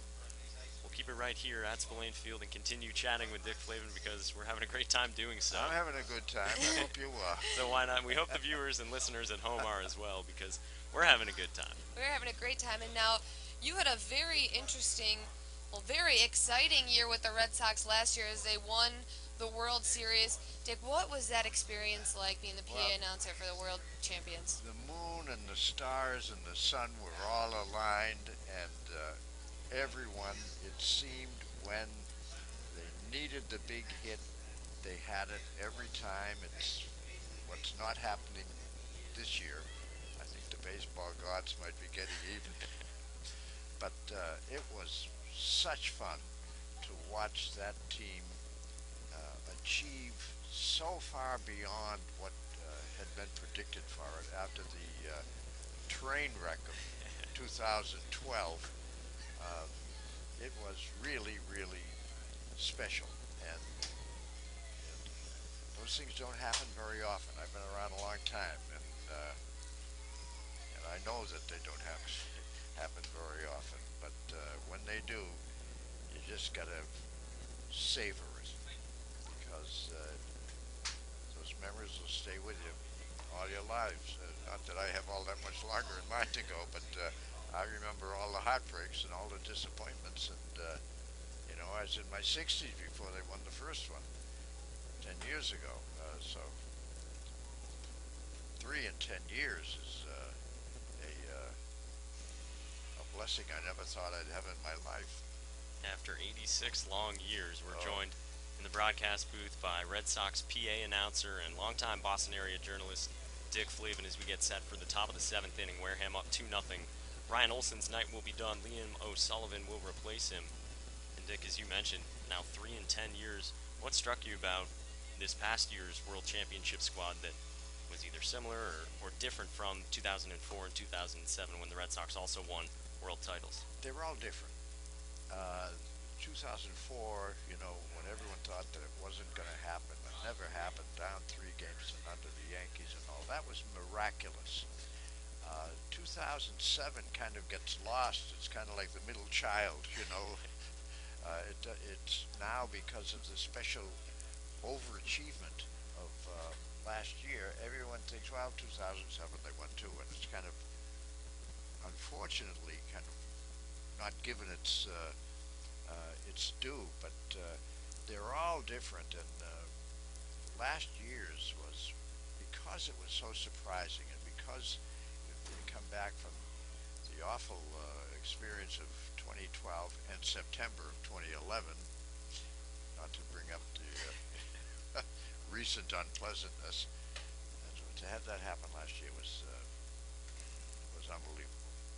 It really was, as the Red Sox defeated the St. Louis Cardinals in the World Series. Liam O'Sullivan, the right-hander from St. Leo University, working against the cleanup hitter John LaPriest to begin the 7th in the 2-0 Gatemen advantage after Ryan Perez came on and got 2 strikeouts to end a bases-loaded threat upon entering the game with 1 out, relieving Blake Hickman. It stays a tight 2-0 game. And Mike O'Sullivan has been fantastic so far this summer, has been thrown into the game in far less than ideal situations, has been the guy they go to when the bases are loaded, nobody out, and has been able to work his way out of those types of situations. O'Sullivan, a rising senior at St. Leo, transferred from University of Rhode Island, plays Division II ball, typically a starter there, but has really picked up this closer role quite well here for the Gatemen. It's a 5-pitch walk to start things to John LaPriest as the Harbor Hawks get the leadoff man aboard to start the 7th inning. The final line, by the way, on Ryan Olson. Boy, he was terrific tonight. 6 innings, no runs, 3 hits, 1 walk, and 4 punch-outs for the San Diego right-hander. Batter now is Austin Slater, the third baseman from Stanford. He had that double into the right field corner to jumpstart the 5th inning, but in that frame, the Harbor Hawks left 2 aboard. Just those 3 hits for Hyannis tonight. O'Sullivan will check over at first.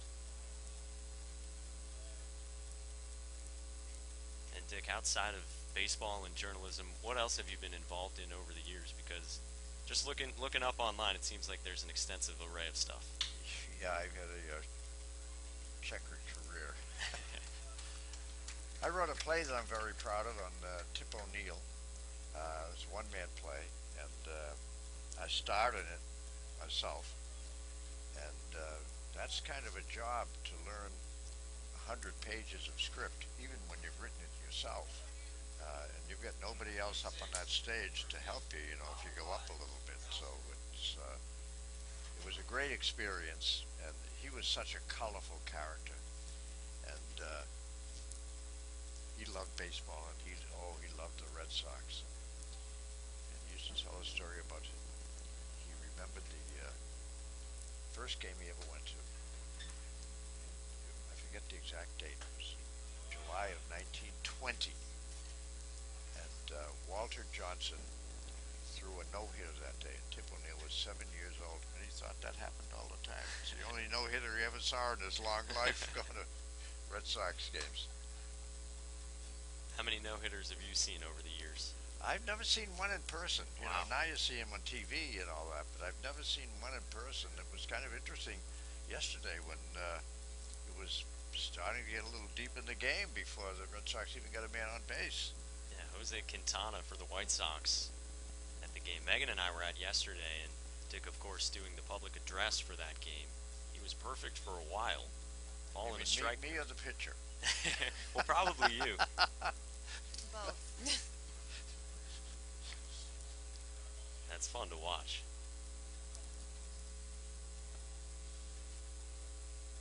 One ball, one strike. O'Sullivan facing Wise. And the pitch is low, blocked by Chinea. And Dick, you were talking earlier about Dom DiMaggio, and in the early 2000s you got to have a pretty unique experience with him and Johnny Pesky and Ted Williams as well, if I'm right. Oh, yes, yeah. Dom and I and Johnny Pesky drove to Long fly ball launched into the left field corner, but that one's foul off the bat of Wise. we drove to Florida to visit with Ted, who was very ill at the time, and in fact dying. And spent 3 days visiting with him, and it became the centerpiece of David Halberstam's book, The Teammates, which turned out to be the best-selling book that David Halberstam ever wrote. He wrote all these Pulitzer Prize winners and all that sort of stuff. But the biggest and most successful book he ever wrote was a small book called The Teammates, and it was the centerpiece of it was that trip, and it was about another high fly ball yanked by Wise into left center field. Jake Little under it, and there's two gone in the seventh with a runner at first here for the Harbor Hawks. It was about these old baseball players, but it was really a book about relationships. These old men, one of them dying, all of whom have passed away since, and how much they loved each other and stayed in contact as their lives took divergent paths when their baseball careers were over. It's a wonderful, wonderful book. Because I'm not objective about it. I don't appear in it until page 1. First pitch strike pumped into Sam Haggerty, switch hitting second baseman. Sullivan with another check back on John Laprise, who began this inning reaching first with the walk. Liam O'Sullivan on here in the top of the seventh inning to relieve Ryan Olson, who had 6 shutout innings. The pitch, and that's low, 1-1. Now, Dick, you've been in journalism for quite a long time here, but what was it about sports? When I was first on television, the set designers were Currier and Ives. It's a long time ago. Now, what was it specifically about sports that made you choose that as your career path? Time Well, called. You know, one of the major sports in Boston has always been politics. And we've got this great history throughout Massachusetts, as Chicago does too, where there is the political atmosphere around it is always so alive. And now that the consultants have gotten into it, it's lost a little of that. There was always a great levity about politics. I don't think people have as much fun of it anymore. I met the first Mayor Daley, the guy who was the real boss, and he was a great character. I worked for Kevin White, was the mayor of Boston 47 years ago. He was elected, and I was his press secretary during that time and early in his administration before I managed to weasel my way onto television. Runner off on the 1-1, swing and miss. Chinea will let John Laprise take second base.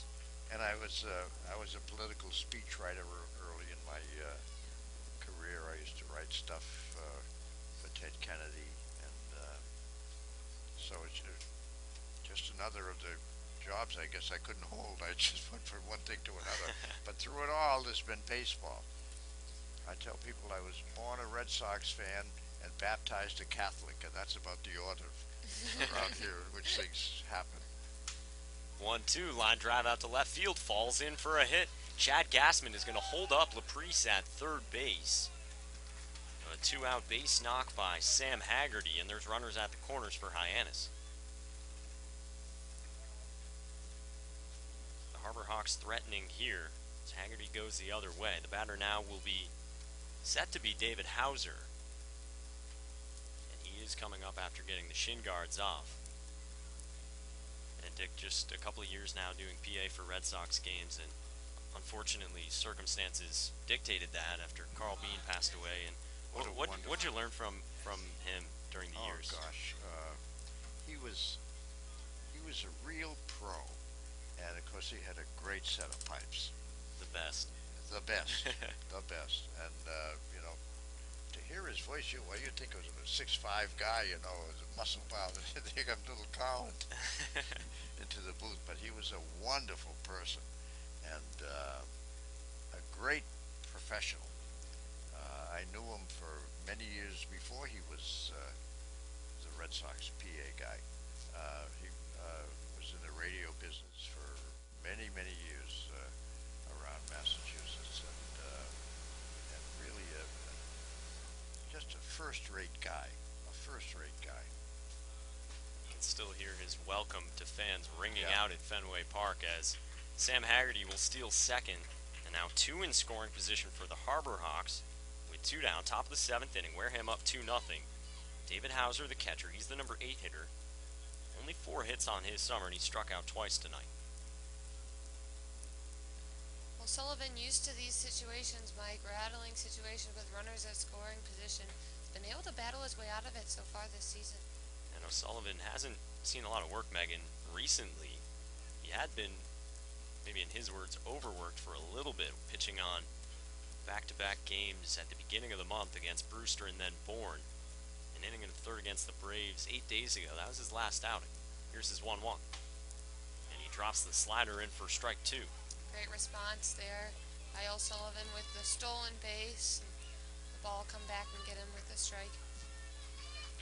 Big spot here is the fans at Spillane Field, a good crowd on hand. They're starting to come to life a little bit late in this game. Sullivan will shake off Chris Chinea behind home plate. And then time granted by home plate umpire Peter Marciano.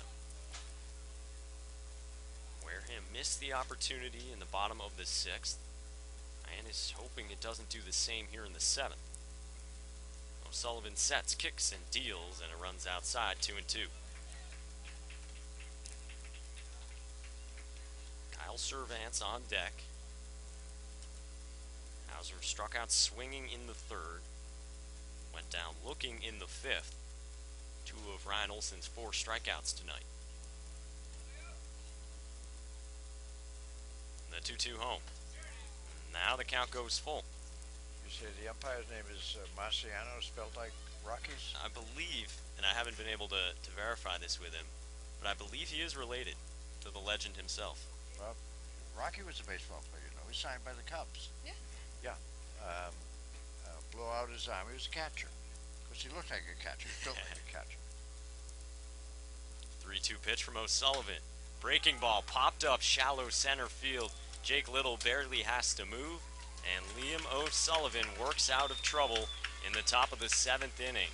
The Harbor Hawks leave runners at 2nd and 3rd, and it's 2-0 Wareham. 7th inning stretch time, and Dick, a big thank you to joining us here in the booth. Thank you, Mike. It was our pleasure. Thank you, Megan. Thank you. This so is much. great. I've had a great time. Thanks. That was fun. Dick Flavin joining us here as we head to the bottom of the 7th inning on the Cape Cod Baseball Network and WCTV.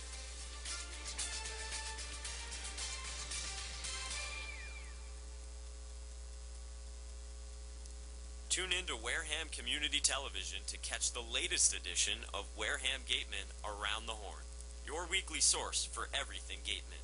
Join host Megan O'Brien and catch Gatemen interviews, features, and other team news and information.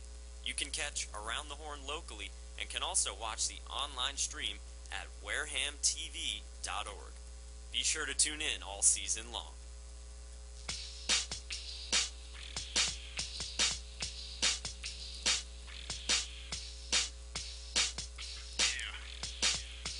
To me it seems you've lost your steam it seems you've lost it, demons haunt your thinking, freedom gone and all exhausted, dreaming dreams of fortune, all your deeds are all impromptu, not in sync with laws and warnings, never heeded, why you blot them, marching forth and choosing what to keep and leave consistently, you're falling, all or nothing, please, I'll tweak it out, I think I'm onto something, now you're beat to pieces, and the parts are busted, all your greatest thinking got you sinking in the rotten gutter, now it's nothing left but everything to gain, no options, so you walk the narrow steps to the domains that have been calling, soldier, all of the resistance kept you out from what is within, if you follow it, it rises from inside you, up and over, all in. Spend half my life on a search for nothing. I came up with something, it's on again. I found myself by the river and jumped in. It's all or nothing, gotta be all in. Be all in, gotta be all in. Be all in, yes, all or nothing. Be all in, gotta be all in. Be all in, yes, all or nothing. To make me feel right, give me wealth and real life, and to mix it together like popcorn and butter ride over the top. First pitch of the inning from Ryan Perez misses high to Anderson Miller.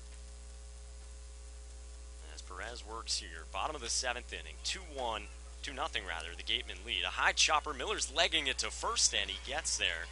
Wise came in, Perez couldn't get to the base, and the Gatemen have the leadoff man aboard here to start the home half of the seventh inning. Big trouble worked out of by Liam O'Sullivan in the top half of the seventh inning. Mike Monaco, Megan O'Brien, soon to join us back here inside the broadcast booth. It really was our pleasure to be joined by Dick Flavin. We hope you enjoyed it as well. Red Sox PA announcer and longtime Boston area journalist. Grew up in Quincy, another city near Boston. And nice enough to join us here at Spillane Field tonight. He's been handling the public address here for the duration of this game, except when he joined us just there and Megan in between innings. 2-0. The Gatemen will turn it back to the top of the lineup. Kramer Robertson, the batter. He's 1 for 3 tonight.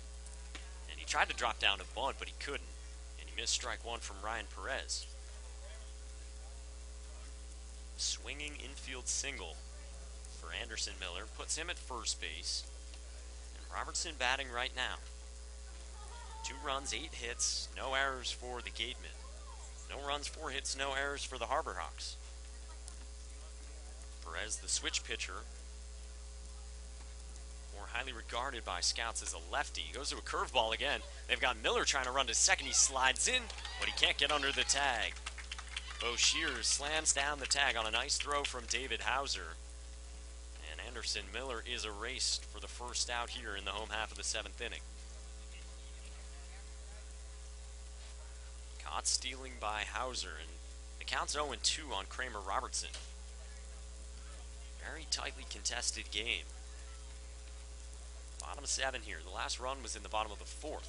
Kicking the pitch from Perez, and he ties up Robertson low and in. Drop third strike, and Hauser fires one to first. 2 gone in the 7th. Ryan Perez has faced 4 batters since coming into this game. With 1 out in the 6th inning, he relieved Blake Hickman with the bases loaded. He got 2 strikeouts to end this inning, rather. He's got 2 outs here in the 7th, 3 by way of the K.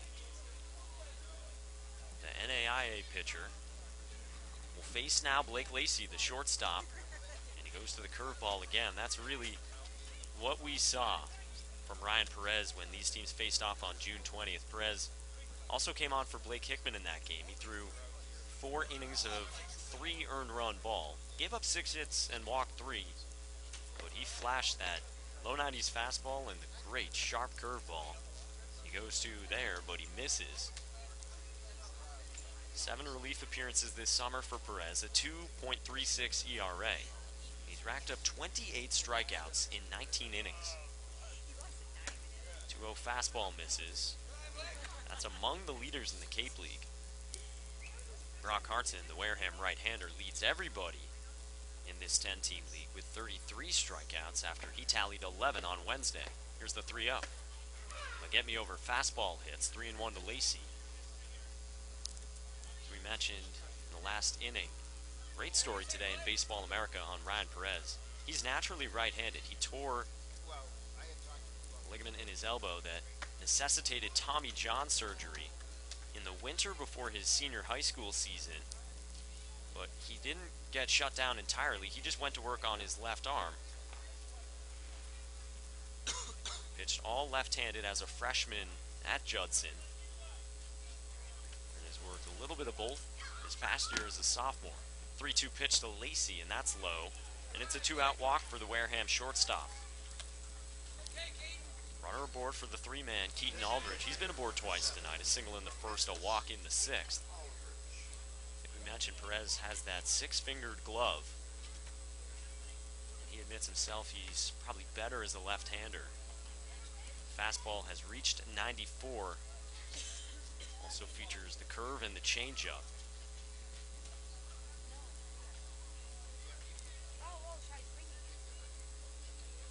Don't hear about too many switch pitchers.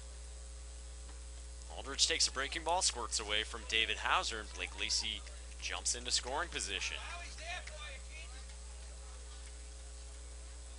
Lacey advances 90 feet. Keaton Aldridge will try to drive him in. The Red Sox looking for insurance here. Rather, the Gatemen looking for insurance. Red Sox on the mind with conversation with Dick Flavin and Richard Friday for the Gatemen. Charged a wild pitch to Ryan Perez. So 1-0 the count. Aldridge gets a fastball, but he watches it go by. 1-1. Most well-known switch pitcher of recent years, Pat Venditti, currently in AAA. He's been in the Yankees organization for a while. Former All-American at Creighton. Aldridge hits it to the shortstop, Bo Shears, who slides, spins, and throws, and Ryan Perez gets out of the inning. He leaves a runner at second base. And we're through 7 on the Cape Cod Baseball Network with the score Wareham 2, Hyannis 0. Also live on WCTV, and right now let's send it out to Megan O'Brien.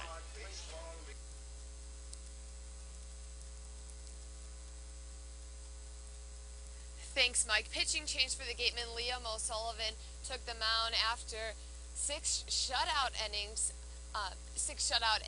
there by Ryan Olson. O'Sullivan, a guy who was overworked, like you mentioned, Mike, in the beginning of the season, but has been the guy to come in through a situation that is not the prettiest. Bases loaded, nobody out. O'Sullivan's been the guy to come in. Worked out of some trouble yesterday. Now O'Sullivan has been a guy typically in the starting role over at St. Leo, has adjusted well here to the closing role for the Gatemen. So look for more development from O'Sullivan in the closing role throughout this season. Back to you, Mike.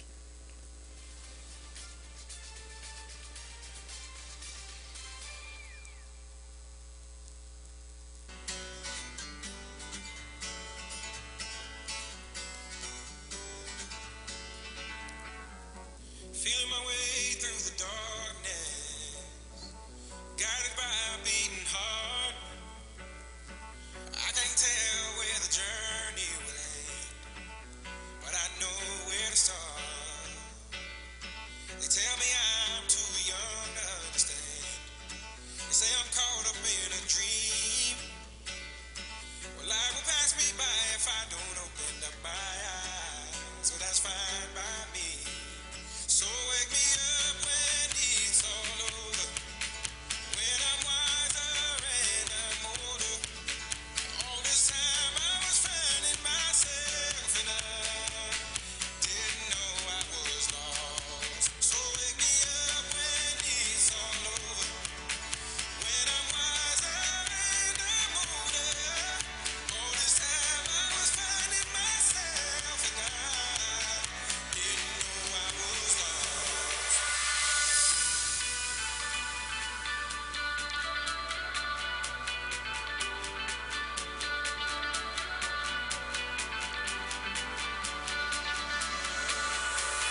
of the night is on for Wareham, and it's the left-hander, the side armor, Jason Richmond, the rising junior at Georgia Southern. He pitches with a 2-0 Wareham lead.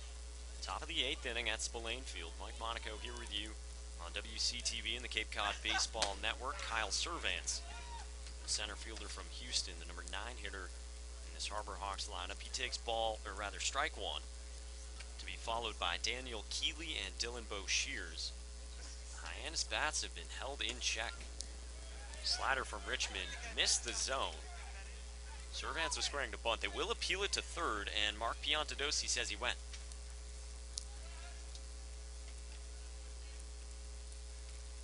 So it's 0-2 on the center fielder. Richmond on after getting the final out on Wednesday against Chatham. Came in to relieve Anthony Kay. There were 2 runners aboard at first and second. And Richmond induced a ground ball right back to him. He flipped to first. The Gatemen got a 2-1 win. Another close one here tonight, 2-0 the score. 2-strike pitch cut on and missed by Servance. And Jason Richmond with a strikeout to begin his night in the top of the 8th inning. Goes to the slider right there, whips it through the zone, and Servance is down. Part of an 0-for-3 night for him. Back to the top of the lineup, Keeley is also 0-for-3. Struck out swinging in the 6th inning, popped to the second baseman and grounded out to third as well. Richmond stands at 6'3", 210 pounds. His 4th appearance of the summer. 2 2/3 so far, and a 10.12 ERA.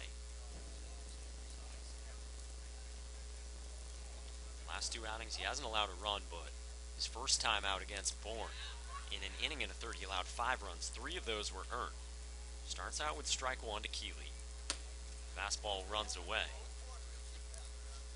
Wareham ahead by 2. They've led since the bottom of the 1st inning when they scored on a sacrifice fly by Chris Chenea. The Gatemen in dire need of a win. Ground ball to the left side of the infield. Lacey fields cleanly, throws a strike to Halamidaris, and there's 2 quick outs. The Gatemen would really benefit from a victory tonight. Hyannis is in 4th place in the West. The Gatemen in last, 5th place. Wareham just 3 games back of the Harbor Hawks, who have been sliding ever so swiftly. A loss tonight would drop Hyannis to 11-15. The Gatemen would improve to 9-17, and these teams face off again on Sunday. Dylan Boshears takes ball 1 low in the zone. Boshears had a single in the 1st inning, then flew out to left field and grounded out to third. A hit in the 7th for the Harbor Hawks. That's their last one. This is weakly hit to the first baseman, Halamidaris. Richmond over to cover. He taps his foot on the base, and Jason Richmond fires a 1-2-3 8th inning. 7.5 in the books at Spillane Field. It's still Wareham 2, Hyannis nothing on the Cape Cod Baseball Network and WCTV.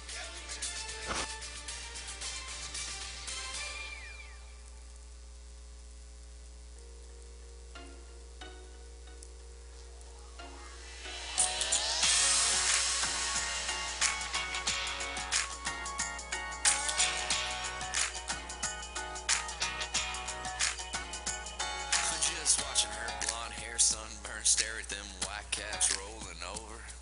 Laid back in a thrift store beach chair, dropping limes in a Corona. But she looks back, yeah, she throws me a kiss like, honey, I sure want you. And it's 103 between her and me, and only 92 in Daytona. And it's sunshine, blue eyes, tan lines, slow tide rolling.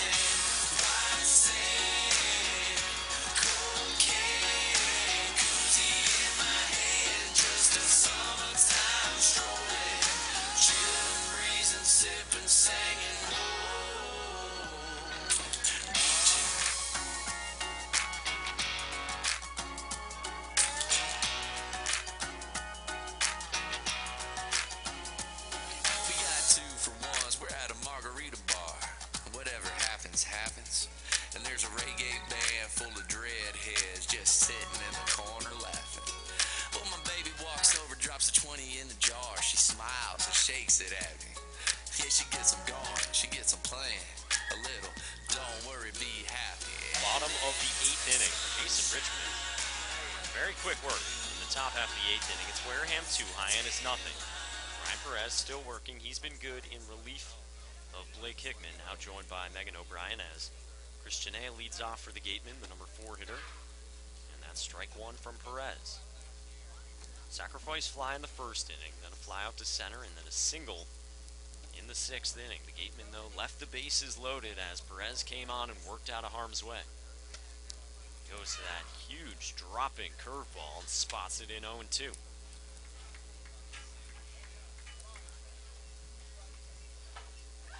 Hits for Wareham tonight. Anderson Miller, the number 9 hitter, the only guy with 2. Otherwise, 6 separate players have a single base knock. The 0-2 on the way. Chop to third. Slater a couple of steps back, sails the throw, and it gets over the mid of Wise at first, and Christian A reaches to start the bottom of the 8th inning.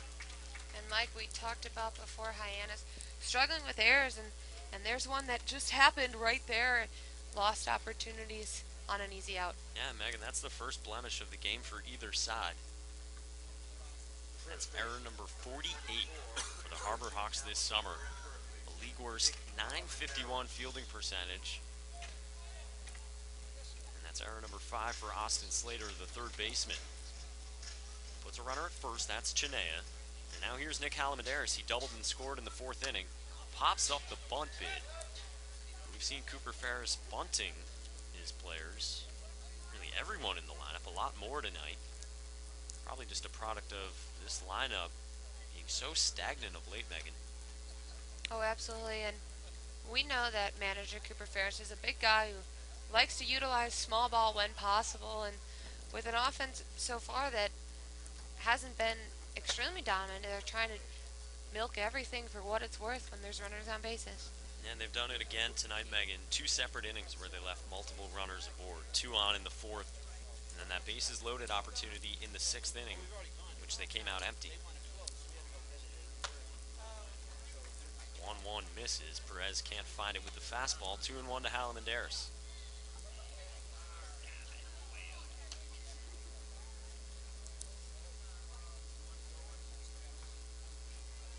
Nick Halamendaris had a little bit of an offensive slump, but as of late has gotten out of it. Has a 4-game hitting streak now, knocked in a double earlier.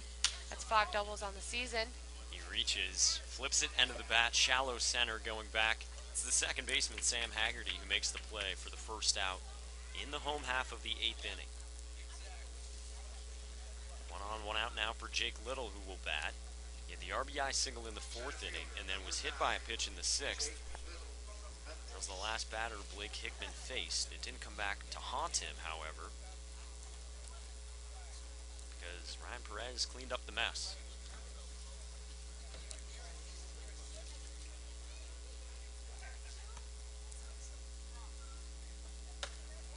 First pitch misses to Little. Jake Little's been on base twice today. Mike had that single back in the 4th inning, hit by a pitch back in the 6th inning. He's out for 4 straight games mid last week. Perez with a steady diet of breaking balls. The Judson lefty, pitching lefty right now, as he has been the whole outing, but the switch pitcher does find the zone. Wareham held quiet again offensively. 4 runs now through 3 games. Big cut from Little, but he's over the breaking ball, 1-2.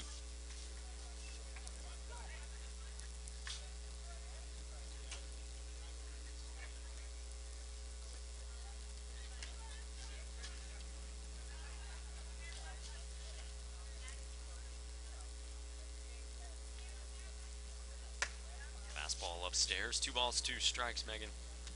Wareham has had the pitching tonight. They've had the fielding. The hitting hasn't been there, but we're seeing it again where this team is trying to find a way to win these low-scoring games. Absolutely, Mike, and that's a bit nerve-wracking for a squad like the Gatemen, whose bullpen has not exactly been reliable. But Jason Richmond has done a good job for the Gatemen so far since joining just last week. Yeah, he really settled down as Little flies out to right field for the 2nd out. He's really settled down in Now, each of his last 3 outings since that first one, a rocky, rough one against the Braves on July 3rd. Yeah, very rocky. You know, just arrived, we mentioned before. He, you know, had a little bit of time off, settled down a little bit, came in the other night against Chatham, and when there's 2 men on, Gatemen only winning by just a run there, and was able to close that one out. We'll get a pinch hitter here for the Gatemen in the bottom of the 8th inning. 1 on, 2 out, a 2-0 Wareham lead. And Danny Rosenbaum will bat for Kyrie Washington. He hacks at the first pitch, knocks it foul. Rosenbaum batting .300 on the season. That's just in 30 at-bats, 9 hits for him. 3 runs driven in. He was 1 for 3 with a double against the Anglers on Wednesday, also hit by a pitch.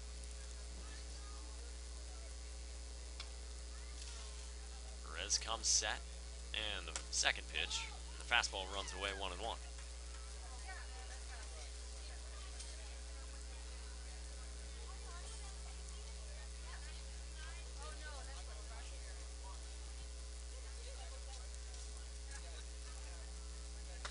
Breaking ball and a huge hack from Rosenbaum, but not many have been able to touch Ryan Perez's curveball tonight. Rosenbaum, a guy with a lot of power. Not surprising to see him in the batting order late in the game.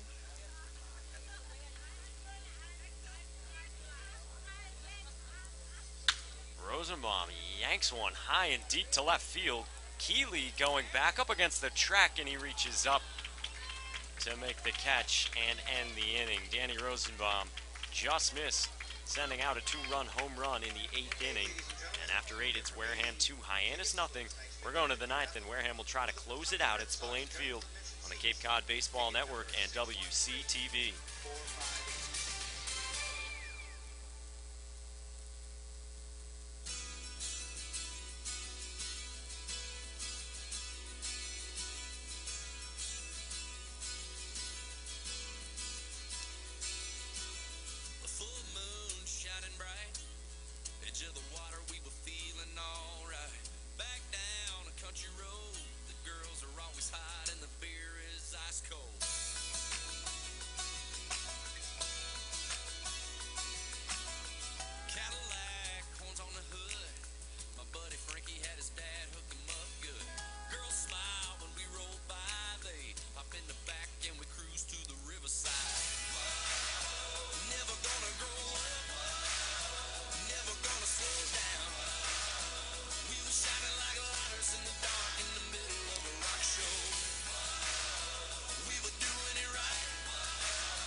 Top of the 9th inning, Wareham is 3 outs away from topping Hyannis. A win and the Gatemen get within 2 games of 4th place in the Western Division.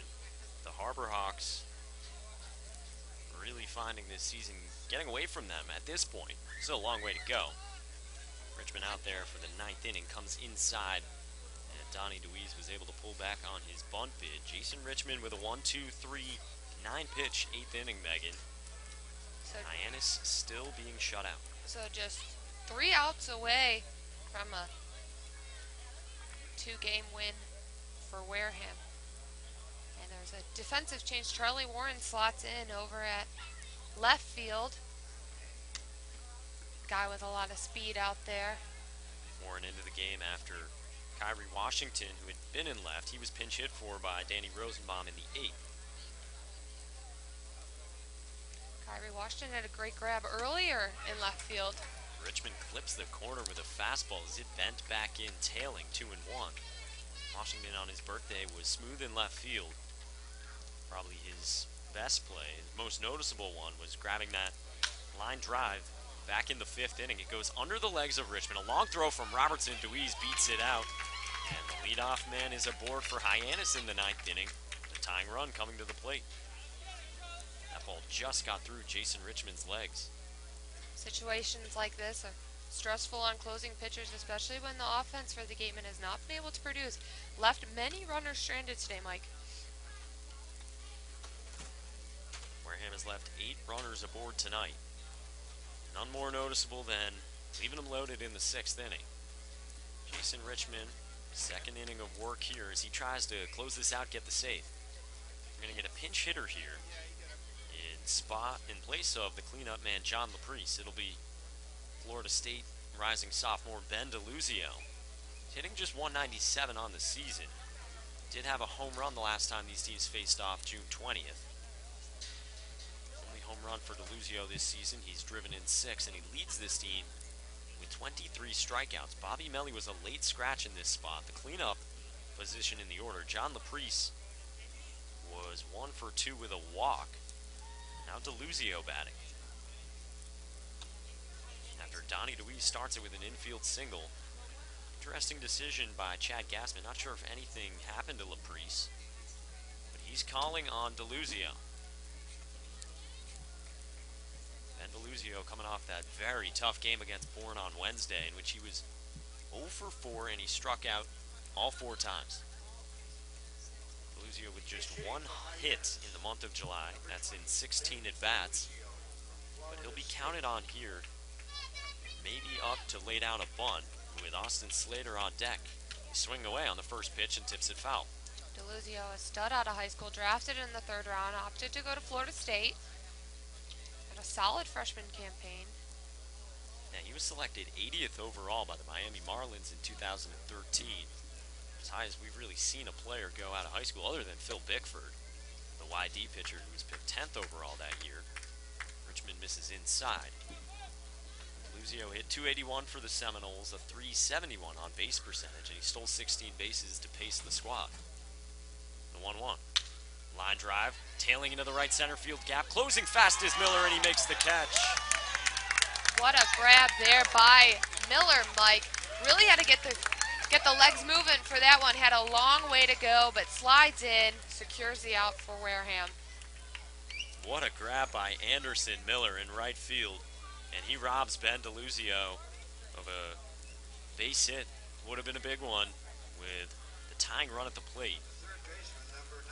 Donnie Deweese goes back to first. There's 1 gone for Austin Slater. Jim Lawler walking out to the mound, and he very well might make a change. Richmond, the lefty, was set to face 2 lefties. They did pinch hit, so it only ended up being 1 left-hander. And Jim Lawler looks like he is going to the bullpen. There's 1 out. Top of the 9th inning. Wareham up 2-0 and a runner at first. And Jason Richmond departs. Wareham 2 outs away from win number 9.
went to Scott Efros last time these teams met.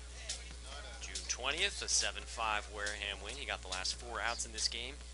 He's only required to get the final 2 here. He comes on, top of the 9th inning, a 2-0 Wareham lead. Runner at first, that's Donnie DeWeese, and the batter is Austin Slater. He represents the tying run in this game. Ryan Olson with a great start. Jason Richmond gets 4 outs, and now they go to the Indiana right-hander. Scott Efros comes in with a 1.54 ERA in 7 relief appearances. And his first pitch misses outside to Slater, who's 1 for 3. He doubled to right field to start the 5th inning. Efros has been phenomenal as a closer. Came in a few times for Cal Cody. We've seen him handle that role as closer quite well here. Ground ball to the shortstop. Lacey has to back up. Still could be 2. The throw to Robertson. The relay is not in time. Wareham gets 1. And there's 2 outs in the 9th inning, but Slater just beat the throw from Kramer Robertson. Great play there by Lacey. The ball hopped twice, Mike, and looked like it could have went over his head, but good job by Lacey to get in front of that ball. Yeah, I think because it did push Lacey back all the way to the edge of the grass. That allowed Slater to get to first, so now 1 more out before Wareham can try to close this one out. The batter, Carl Weiss, first pitch swinging, hit to Robertson, and he bobbles it. Now he's going to spin and throw to first, and they get the out anyway. Alamaderis got back to the base, and the ball game is over. Wareham wins 2-0 over Hyannis. What a grab there by Robertson. You know, you give a team extra outs and they can come back to get you. It was almost that situation right there, but Robertson picked it up quickly, able to get the out there, Mike. Hyannis manager Chad Gassman was not happy with it, and he went out to have a conversation with first base umpire John Leeds, but it is an out anyway, and Wareham wins 2-0 in thrilling fashion, really. Kramer Robertson knocks down the tying run at first base on a bang-bang play. And Megan, tonight the Gatemen are victorious. Ryan Olson, the star, and really tonight's player of the game with 6 shutout innings. What'd you see from him? Ryan Olson was phenomenal, Mike. We've seen him before. You know, we said that he's had some good appearances, has had some questionable ones. Nothing really bad, but today was really a breakthrough for him and a breakthrough for this team. 2 in a row tomorrow, facing Katuitt, a team they have not lost to, so just really a breaking point in this season. Back-to-back wins now for the Gatemen, Megan. And don't look now, but Wareham is 9-17. It doesn't sound like much, but a loss drops Hyannis to 11-15. Now there's just 2 games separating 4th and 5th place in the Western Division, and Wareham gets Katuitt tomorrow, with the Kettleers falling today, dropping to 11-14-1. So they're within striking distance as well, 2.5 games, and then back against Hyannis on Sunday. So this could really tighten up quickly. Oh, absolutely, Mike. And we mentioned halfway point, so still much baseball to be played here. And Wareham, it seems like their pitching is just finding their niche and settling in. So the final score, once again, Wareham 2, Hyannis 0. The Gatemen get the win.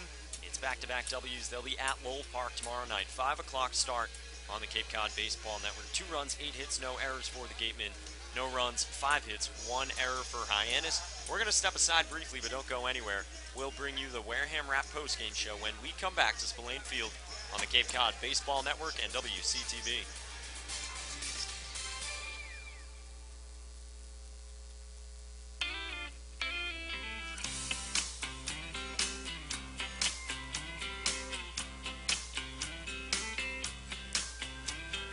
Driving down the interstate, running 30 minutes late, singing Margaritaville and minding my own. Some foreign car driving dude with a road rage attitude pulled up beside me talking on his cell phone. He started yelling at me like I did something wrong. He flipped me the bird and then he was gone. Some beach somewhere. There's a big umbrella casting shade over an empty chair. Palm trees are growing and warm breezes blowing. I picture myself right there on some beach.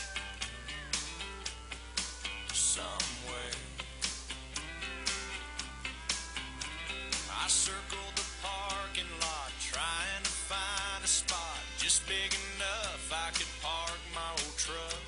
A man with a big cigar was getting into his car. I stopped and I waited for him to back up. But from out of nowhere, a Mercedes-Benz came cruising up and whipped right in some beach. Somewhere there's nowhere to go and you got all day to get there. There's cold margaritas and hot senoritas smiling with long dark hair on some beach. Somewhere. Well, I sat in that waiting room. It seemed like all afternoon. The nurse finally said, "Doc's ready for you. You're not gonna feel a thing. We'll give you some Novocaine. That tooth will be fine in a minute or two." Then he stuck that needle down deep in my gum, and he started drilling before I was numb. Some beach, somewhere, there's a beautiful sunset burning up the atmosphere. There's music and dancing and lovers romancing the salty evening air on some beach. Somewhere on some beach. Somewhere.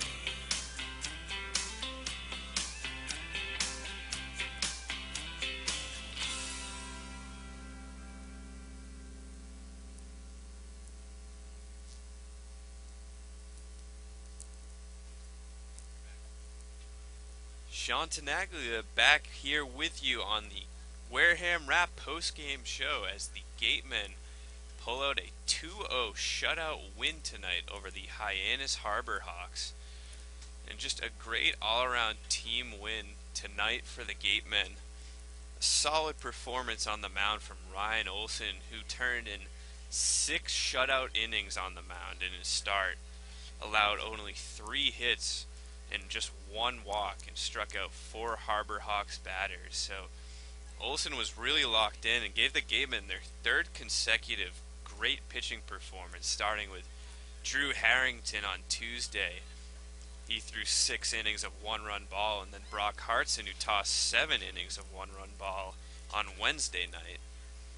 Now Olson, 6 innings of shutout ball, as the Gatemen pick up their 2nd win in a row over Hyannis. They're now only 2 games back of the Harbor Hawks for 4th place in the Western Division. So this was just a big win to make up ground, put themselves back in the playoff hunt, and now with 9 wins on the season, they've matched last year's total. So got to be a good feeling all around, I'm sure, for Coach Cooper Ferris and the team. So Gatemen played it a run in the bottom of the 1st. That came after Keaton Aldridge reached base with a single up the middle that got under the gloves of pitcher Blake Hickman and 2 of the middle infielders. That got into center field and put Kramer Robertson at 3rd base, Aldridge at 1st. The next batter was Chris Chinea, and boy did he come through again with another clutch hit. He hit a sacrifice fly out to right field that was deep enough to score Robertson and put the Gatemen up early 1-0. And the Gatemen jumped out to an early lead that they honestly have not been able to do too much throughout this season. So it was great to see that. But as Olson continued to settle in on the mound, rarely ran into trouble out there, and gave the Gatemen all they would need to pull out the win. Gatemen added another run in the bottom of the 4th inning. This came after Nick Halamandaris doubled to the right field wall with 2 outs. The next batter was center fielder Jake Little, who hit an RBI single to the gap in left center field, scoring Halamandaris. That hit put the Gatemen up 2-0 at that point in the game in the 4th inning. And the Gatemen would have a couple other chances. In the bottom of the sixth, they had the bases loaded with one out, but were unable to plate a run there. So at that point in the game, the sixth inning, you had to wonder if that bases loaded jam that was escaped by Ryan Perez of Hyannis would end up costing the Gatemen. Thankfully it didn't, due in large part to the excellent pitching performance from Ryan Olson in the Wareham bullpen. Liam O'Sullivan came on in relief for the seventh inning, and he put two men on base, but he worked out of the jam to retire the Harbor Hawks, allowing just one hit, escaping that inning, maintaining the lead for the Gatemen.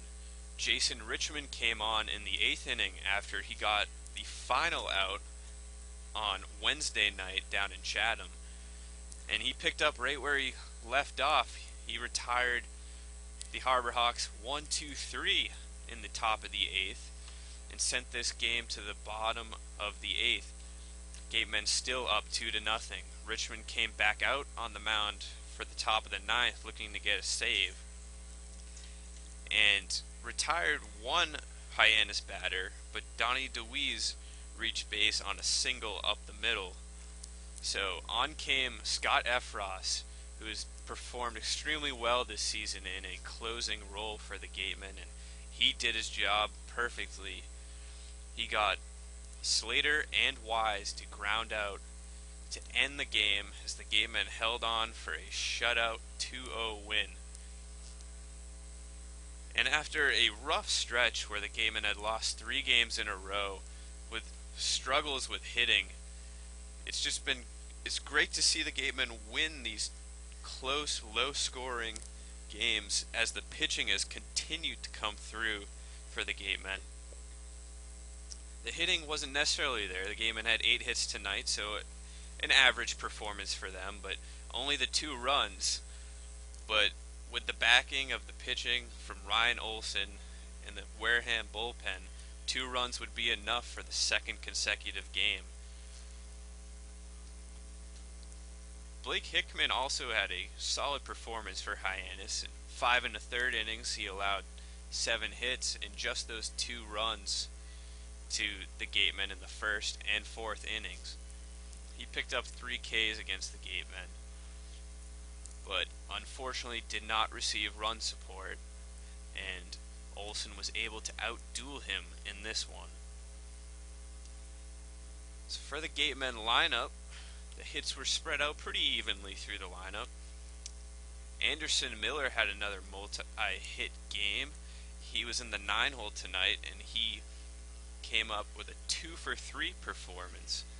He also had a great sliding catch in the top of the 9th to rob pinch hitter Ben DeLuzio of what looked like a ball that would get down in the gap in right center field. And if that had gotten down, there would be 2 runners on base with no outs, and at that point, who knows what could have happened in this ball game. So Miller with a great 2-way performance both in the batter's box and out in right field. And fielding was just another great point for the Gatemen. No errors tonight for the 4th consecutive game, and that is huge after a tough start to the season out in the field. And we will shortly have our interview with Coach Cooper Ferris for Coop Scoop. Mike Monaco is now down on the field with him, so let's cut it to him.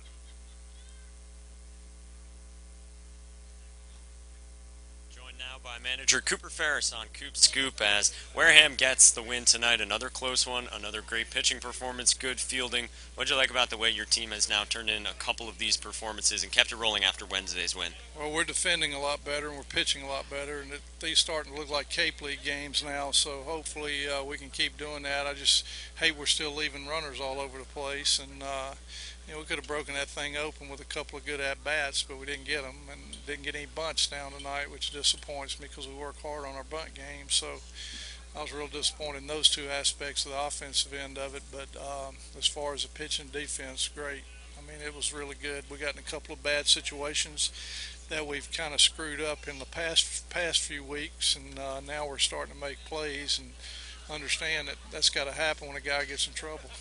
Ryan Olson, in his third start of the summer, he threw 6 shutout innings, the best and the longest outing he's had this summer. Where's he been improving recently? Well, he's just getting back into it. You know, he didn't pitch a whole lot at San Diego. They kind of got lost in the shuffle over there with some arms in front of him, and he's just getting a feel for the mound again, and he's really good. And Jim, you know, had him in Team USA and really liked him, and they he got hurt there early, and they kind of put him on the back burner and didn't get his work done, and now he's starting to get his work in and starting to get better each outing.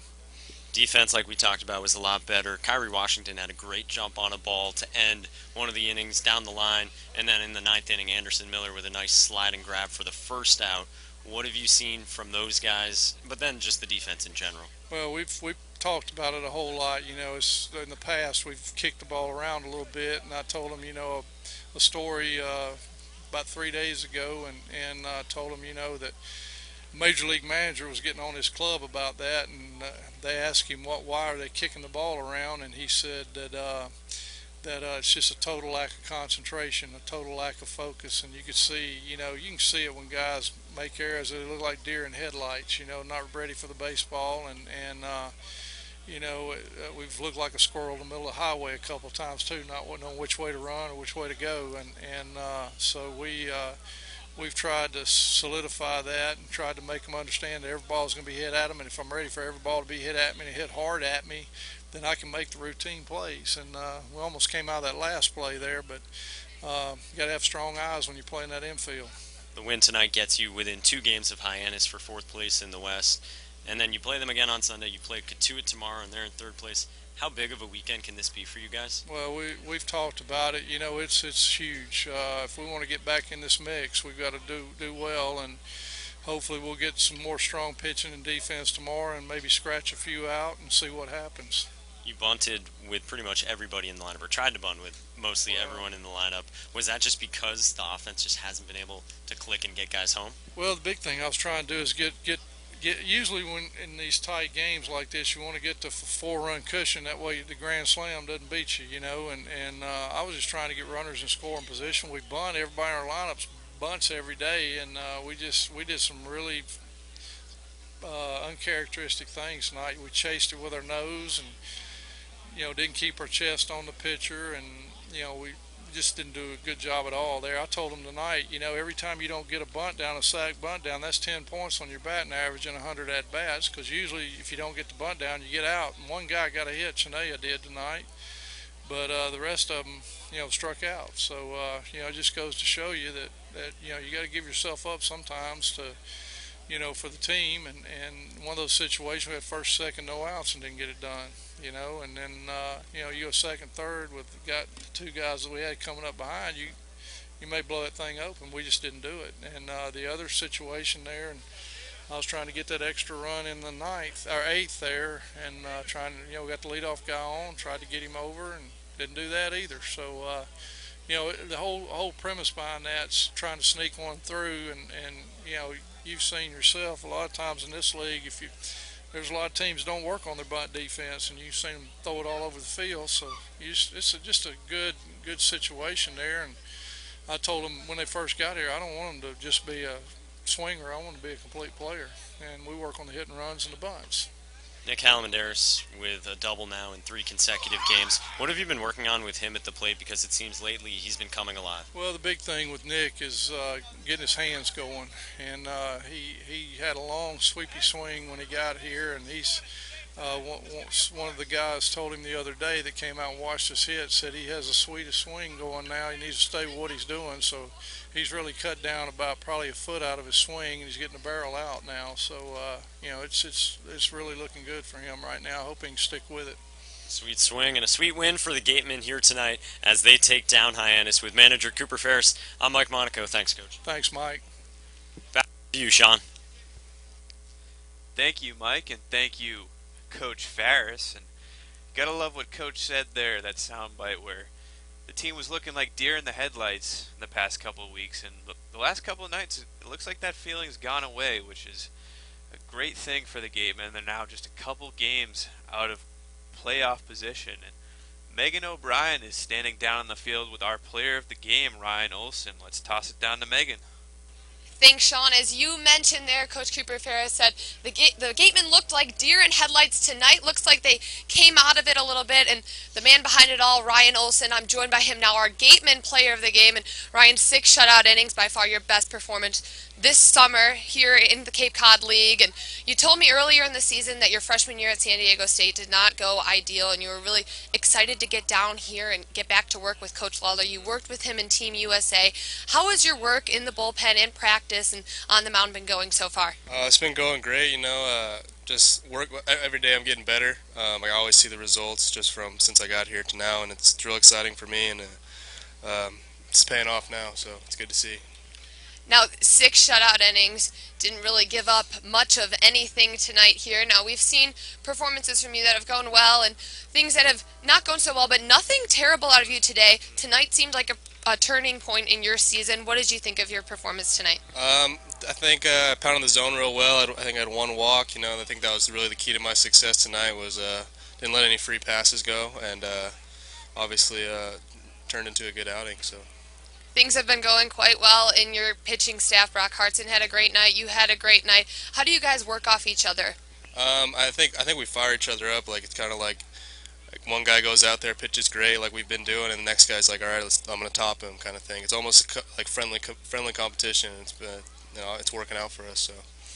Now, just 3 games behind 4th place in the Western Division. You guys playoff hunt now tomorrow against Katuitt. Have not lost to Katuitt yet this season. Is this a turning point for the Wareham Gatemen? Definitely. This weekend's definitely going to be a turning point. We got Katuitt, and then we got Hyannis again. So I mean, if we can pull out these 2 wins, we're definitely going to be right back in it. All right, well, you guys heard it here first. Going to be right back in it, in the hunt for the playoffs. The Wareham Gatemen, Ryan Olson, our player of the game. Back to you, Sean. Thank you, Megan, and thank you, Ryan, for that interview. And you heard it right there from Ryan that, the key to his performance was his control on the mound, just 1 walk through 6 innings. And the Gatemen only had 2 walks the entire game. We saw control of the key the other night with Brock Hartson dealing through the 7 innings pitched. And he was just, his command on the mound was dominant, to say the least. So there you have it. 2-0 shutout win here tonight for the Wareham Gatemen over the Hyannis Harbor Hawks. The Gatemen now have won 2 games in a row. They're just a couple games out of the playoff hunt, and with games this weekend against division rivals, they have a chance to get right back in to the race for the playoffs. So the Gatemen will be in action tomorrow night at Lowell Park in Katuitt for a matchup with the Kettleers.